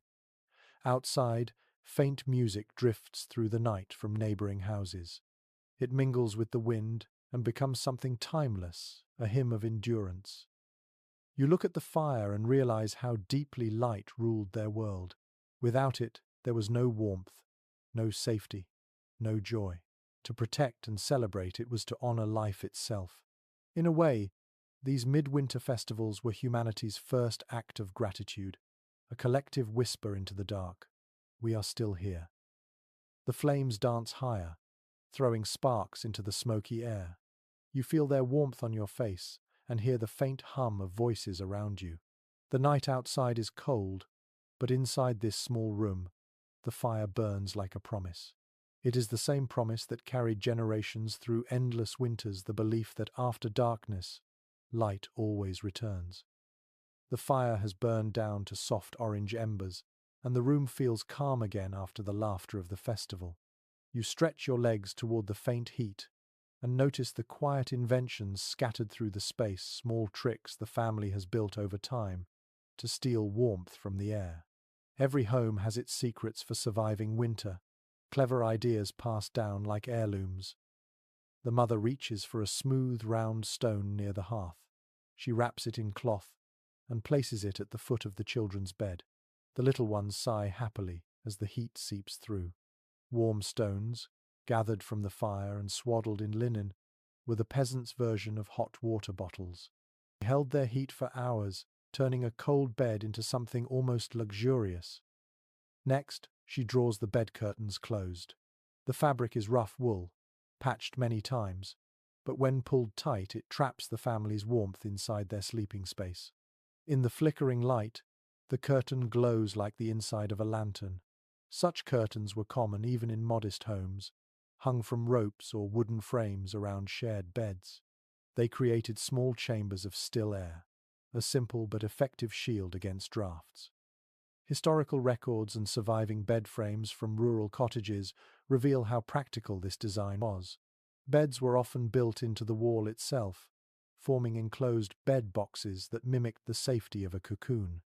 It was warmth by architecture, a human attempt to make shelter within shelter. You can imagine crawling into that dark little space, the scent of wool and straw around you, and feeling the world shrink to a gentle, living warmth. A curious practice mentioned in regional chronicles tells of peasants placing candles inside small clay lanterns near their feet at night. The flame, safely enclosed, gave off more heat than light. Combined with the curtain and the warmth of bodies, it could raise the temperature within that small enclosure, just enough to chase away the sharpest chill. You can almost picture the soft flicker glowing through the curtain's weave, a tiny sun keeping watch over sleeping faces. Not all historians agree on how widespread these small comforts were. Some insist they were luxuries of better-off peasants, while others believe every family developed their own versions, using whatever materials they had. What is clear is that human ingenuity thrived where need was greatest. Survival was not just labor, it was creativity practiced daily. On the shelf near the fire sits a small clay pot covered with a wooden lid. Inside is a mixture of salt and ashes. The father uses it to dry damp gloves and shoes, pressing the fabric against its warm surface. It absorbs moisture, leaving behind the faint scent of smoke and minerals. This trick, simple yet effective, saves hours of discomfort in a world where wet feet could lead to sickness. Another item catches your eye, a metal hook hanging near the fire with a wooden dish suspended from it. The dish holds broth that slowly warms from the rising heat. It is not cooking but conserving energy, using every ounce of warmth already present. The peasants learned to treat heat itself like treasure, never letting it go unused. A lesser-known fact from domestic records is that people sometimes placed mirrors or polished metal near the hearth to reflect light deeper into the room. Even a single flicker could make the space feel brighter and, by illusion, warmer. The idea of multiplying warmth through reflection feels poetic, as if they were trying to stretch comfort by imagination alone. The mother now adjusts a small wooden screen she has set near the door. It blocks the draft that always slips through the uneven frame. The air inside steadies immediately. She smiles faintly, satisfied. Every movement she makes seems born of generations of trial and wisdom, a dance perfected by necessity. A charming detail from old letters between villagers describes people heating their bedsheets before sleep by holding them briefly over the fire. The trick required care to avoid burns, but the result was heavenly, a momentary burst of warmth as one slipped beneath the covers. You can almost feel that rush of heat fading slowly into comfort. The family settles again as night deepens. The curtains are drawn, stones tucked close, the fire watched carefully. The air hums with quiet satisfaction. For all its poverty, the cottage feels ingenious, its inhabitants masters of the art of making enough. You realize that this inventiveness is a kind of intelligence shaped by hardship. Where modern life gives constant warmth, theirs demanded constant awareness of draught, of fuel, of small miracles like heated stones and candlelight. Every evening was an experiment, every success a story worth passing down. Outside, frost glints beneath a pale moon. Inside, a single candle flickers through the bed curtain's folds. Its faint light trembles across the room, brushing the walls like a living breath. The family sleeps close, safe in the warmth they have built with hands and patience. You listen to the faint pop of embers and feel the stillness settle over the cottage. The tricks may be simple, but they are elegant in their own way. Each one is a reminder that comfort is not born from abundance, but from imagination. In the hush of winter, these quiet acts of cleverness glow as brightly as any modern fire. Morning light creeps across the sky in soft grey strokes. The frost on the ground glitters, and the world feels clean but brittle. Smoke curls gently from every chimney in the village, each line of it marking a life, a family, a small victory against the cold. You walk through the narrow lane and hear the muffled sounds of labour behind wooden walls. Winter still holds its grip, but people move as if they can sense spring waiting somewhere beyond the horizon. Inside the cottage, the family is already awake. The father repairs a wooden plough, his knife scraping against the wood in steady rhythm. The mother mends a wool cloak by the fire, the needle glinting in the morning light. The children sort dried beans at the table, their chatter soft but bright. It is a simple scene, but it hums with purpose. Every task,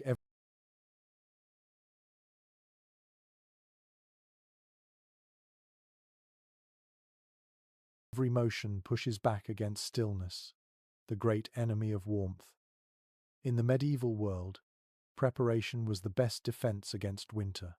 Historical records from manorial rolls and household accounts show how families used the cold months to repair tools, patch roofs, and spin new cloth.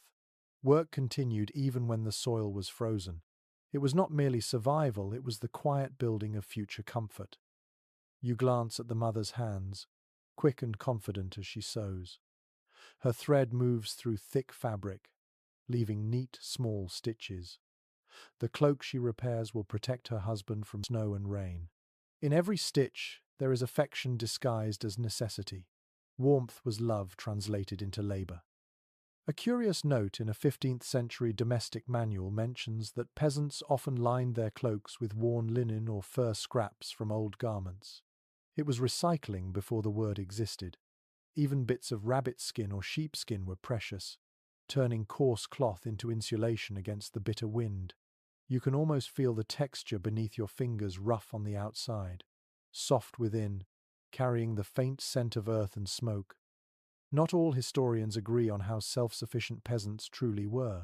Some argue that dependence on manorial systems left them with little freedom to innovate. Others point to evidence of remarkable skill and resilience, families who built, mended, and invented within the narrow boundaries of their world. Perhaps both are right.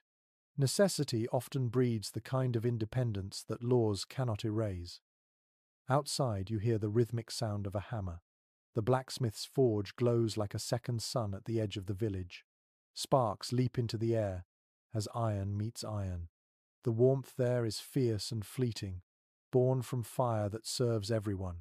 Villagers come to mend tools, trade small goods, and talk. Even in winter, the forge is a gathering place, both practical and social. A detail from guild records describes how blacksmiths were considered keepers of the village's warmth. They worked with flame daily, shaping not just metal but hope. Their fires lit the hearts of communities where most homes could barely stay above freezing. You can almost hear the ring of the hammer as it echoes through the cold morning, carrying a rhythm older than language itself. Back in the cottage, the mother hangs her finished cloak on a wooden peg. The father inspects his mended plough and nods with quiet satisfaction. The children help sweep the floor, brushing dust into the hearth's ashes. This cleanliness, small as it seems, holds meaning. To order their surroundings is to claim control in a world where so little can be controlled.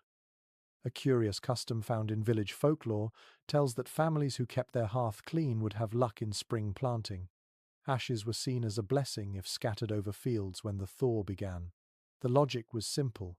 What gave warmth in winter would give life in spring. Fire fed the soil as it had fed the home.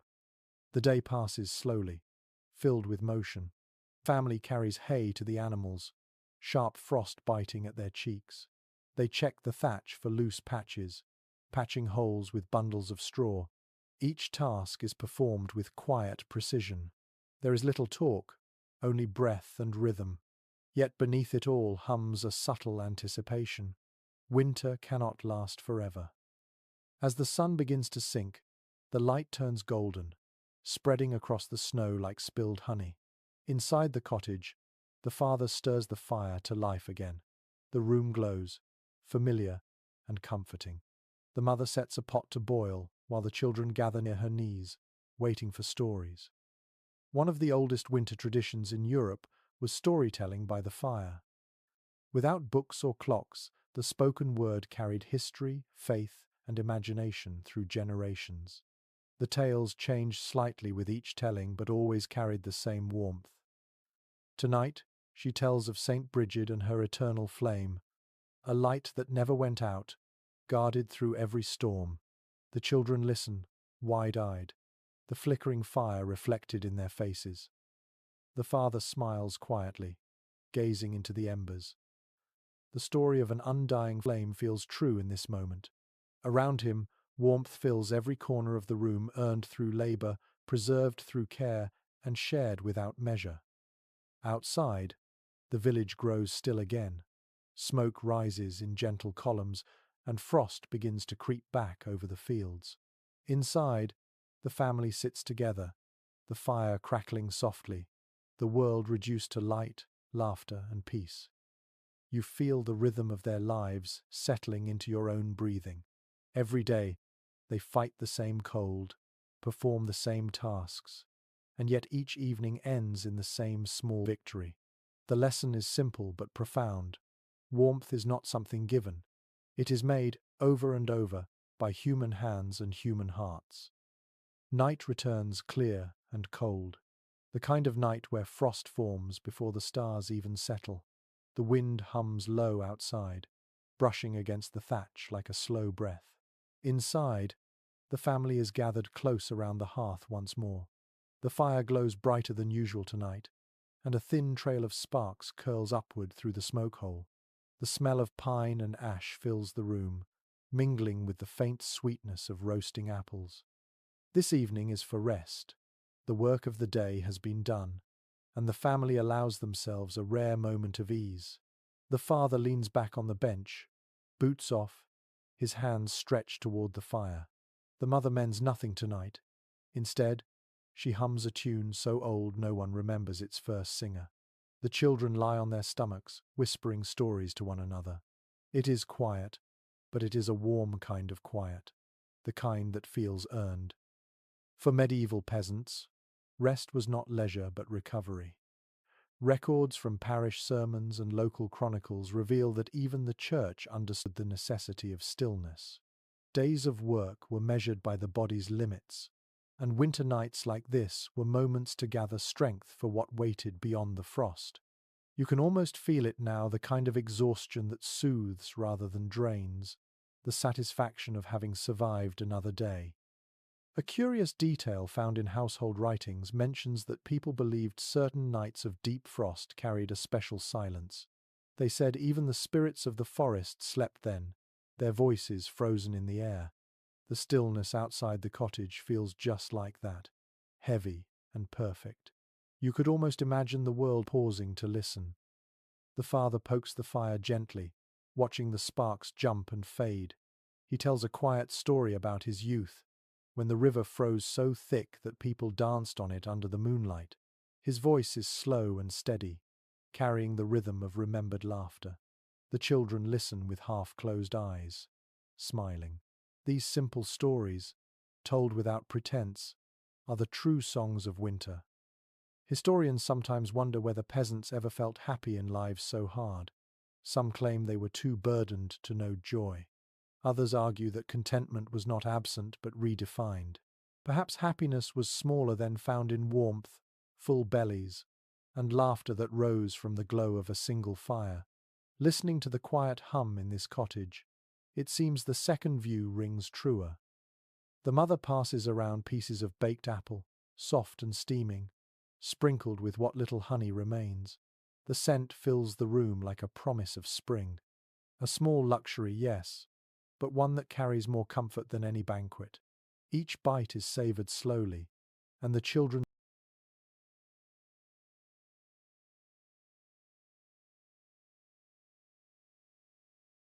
smiles glow like the coals in the hearth. A curious custom from rural villages involved making fire offerings on cold nights like this. A few crumbs of food or drops of ale were tossed into the fire as thanks to the spirits of warmth. Whether the family here believes in such things or not, the father lifts his cup slightly toward the flames before drinking. It is half gesture, half gratitude.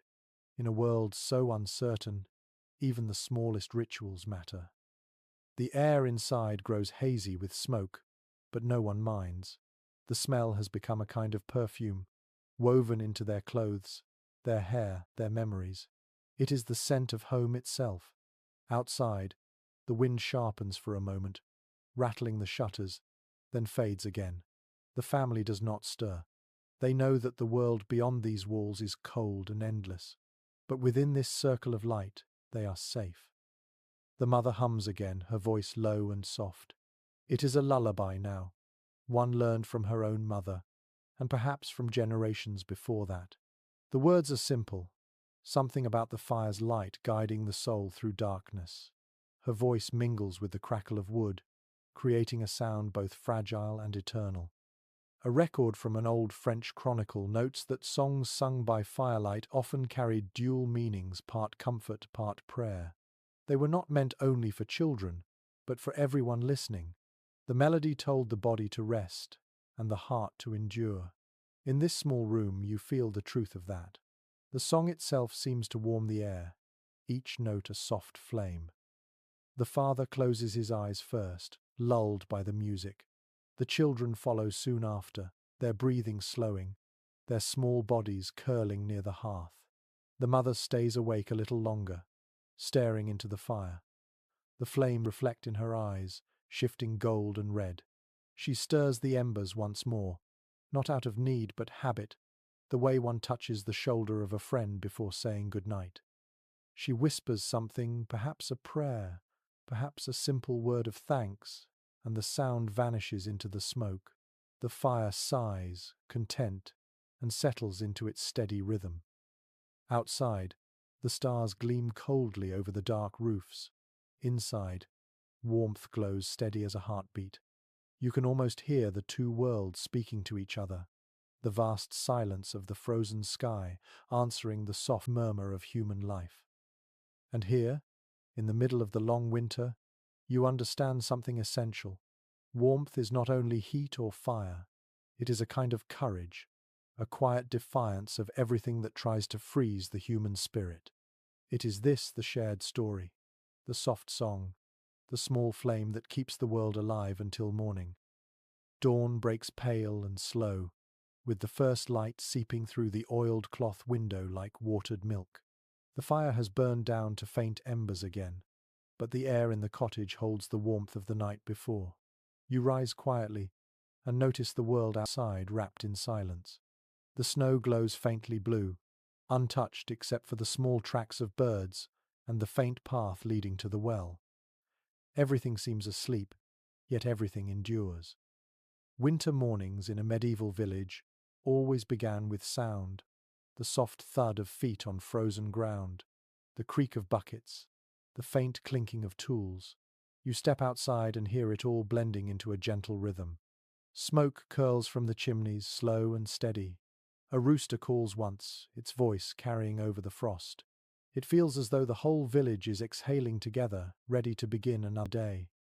Inside, the family moves in quiet coordination.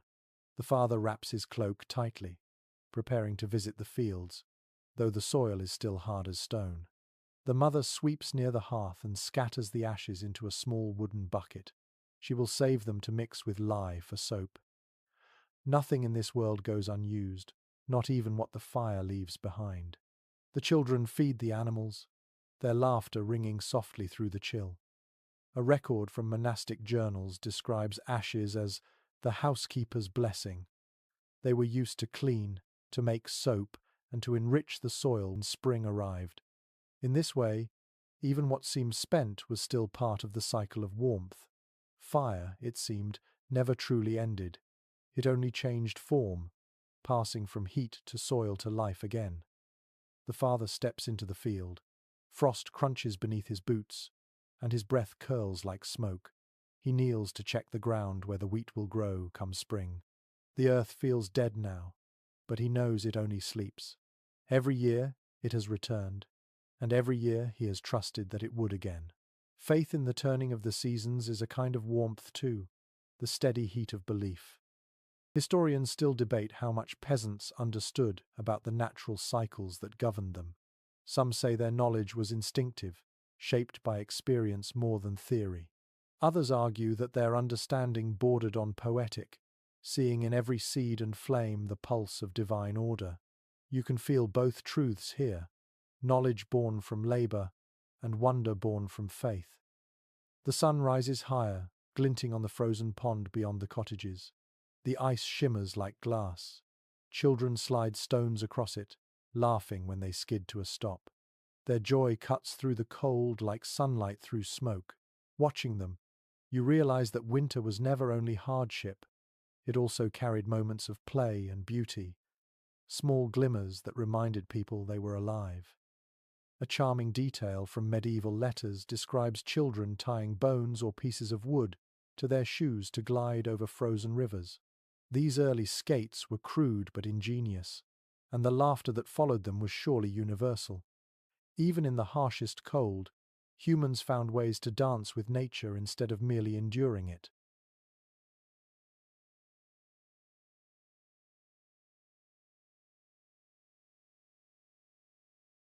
By noon, the sun softens the air.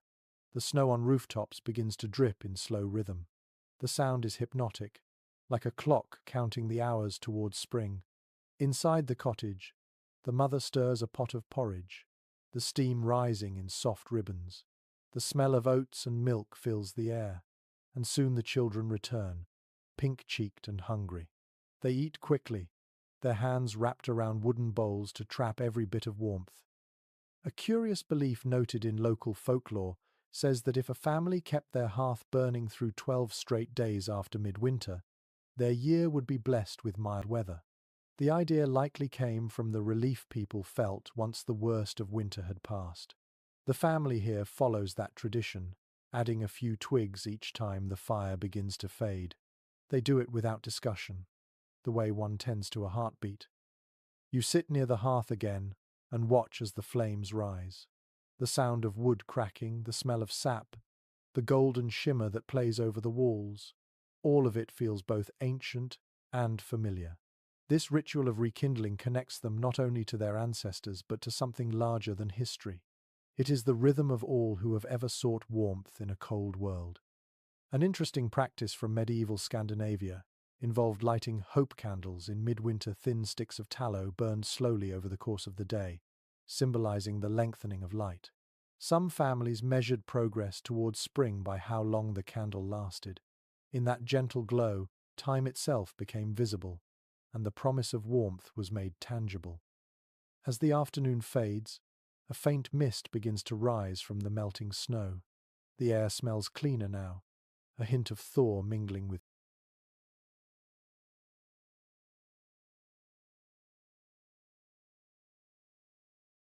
smoke. The family steps outside to breathe it in, faces lifted toward the faint Sunday.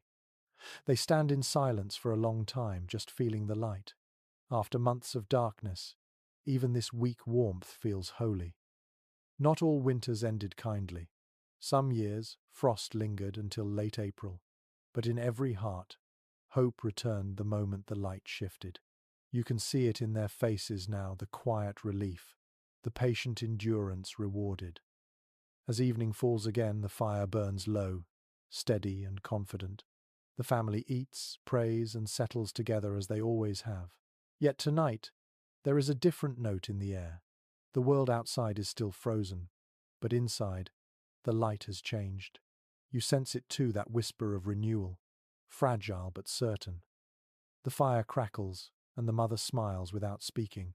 The father closes his eyes, listening to the sound of dripping water outside, the first music of a softer world. It is not spring yet, but its breath has arrived. The snow begins to melt in earnest now, retreating in uneven patches across the fields. Mud replaces frost, and the air carries the smell of thawing earth. The village feels alive again, though no one says so aloud, as if speaking too early might frighten the warmth away. You stand at the cottage door and breathe deeply. For the first time in months, the air smells not of smoke, but of soil and water. It is the scent of life returning. Inside, the hearth burns gently, more for comfort than survival. The fire is smaller these days, no longer a desperate guardian but a familiar companion. The family still gathers around it each evening, though their work now stretches beyond the walls. The father repairs the wooden yoke for the oxen, the mother scrubs soot from the cooking pots, and the children help gather twigs from the damp fields. It feels like preparation for a long-awaited rebirth.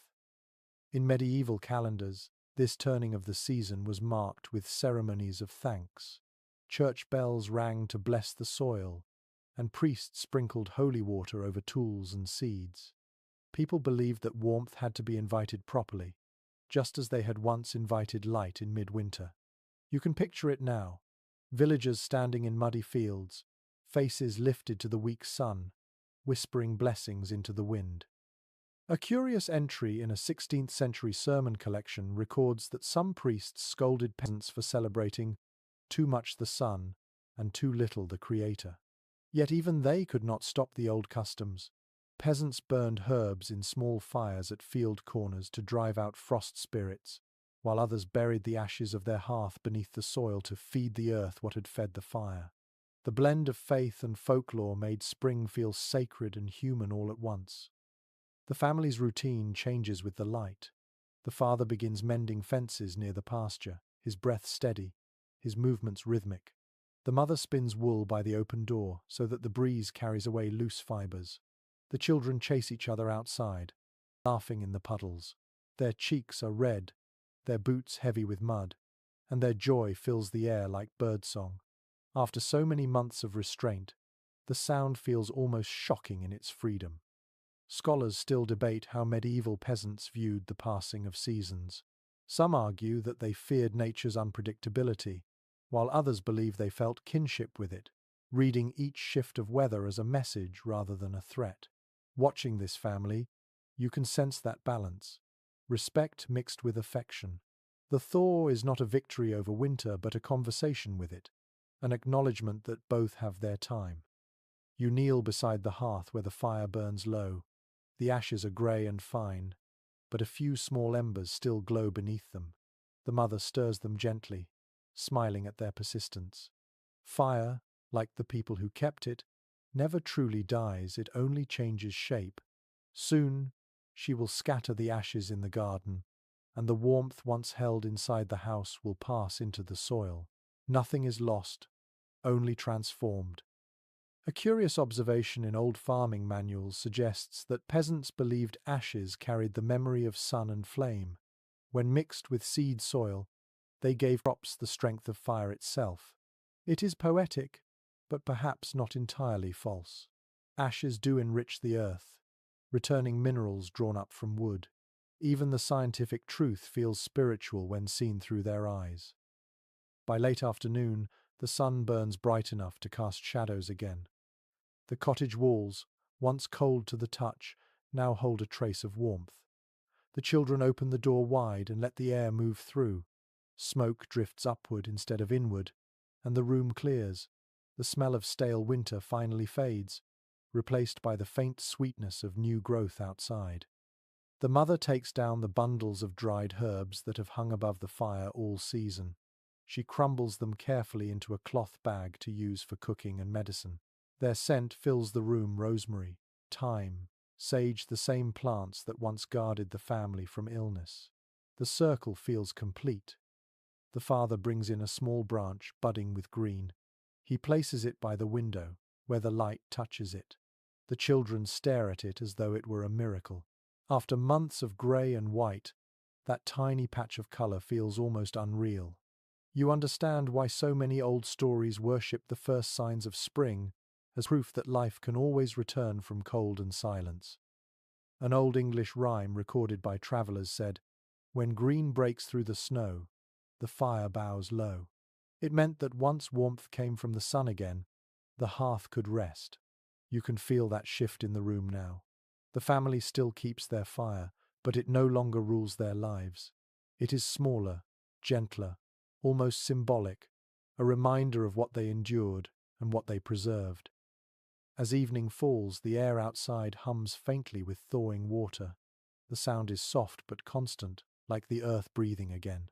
Inside, the fire flickers lazily, the flames reflected in the eyes of those who once depended on it completely. There is peace now, but also gratitude.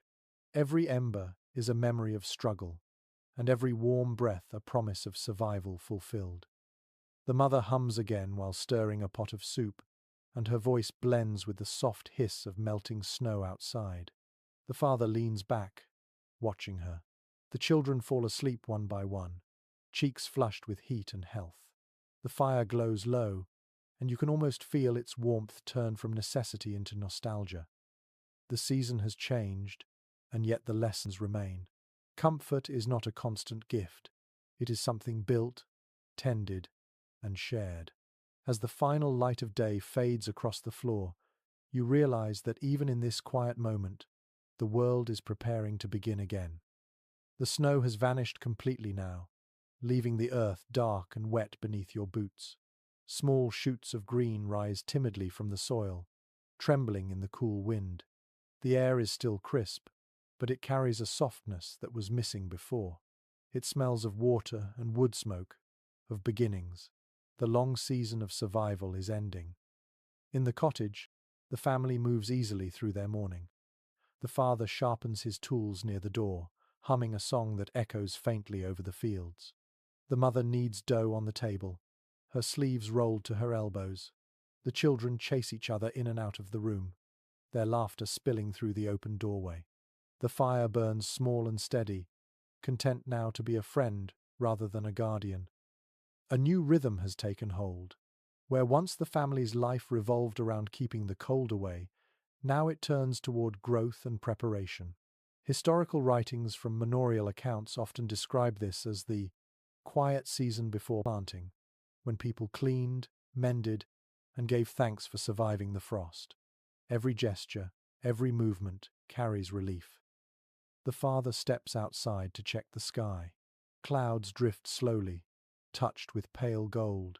He runs his fingers through the soil, still damp but no longer frozen. You can almost feel the weight of his hope as he tests it, looking for signs that the earth is ready to wake.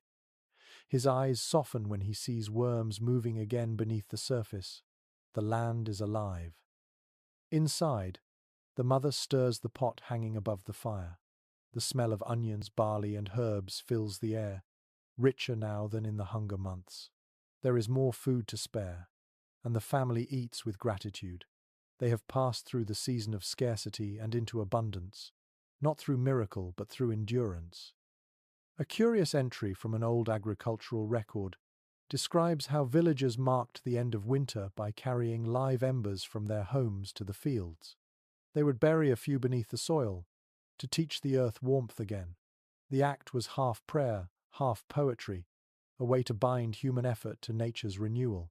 You can imagine the faint smoke rising from the ground, carrying the memory of every hearth that had survived the dark months. Scholars sometimes argue about how conscious peasants were of this deep connection to the world around them. Did they think of themselves as part of the rhythm of the earth, or merely as its servants? Watching this family, it feels clear that both are true. They live within the balance of necessity and wonder, understanding instinctively that every act of warmth given to the land returns, one way or another, to those who tend it. The children help gather the last of the firewood, stacking it neatly near the wall. It will dry through the summer for use next winter.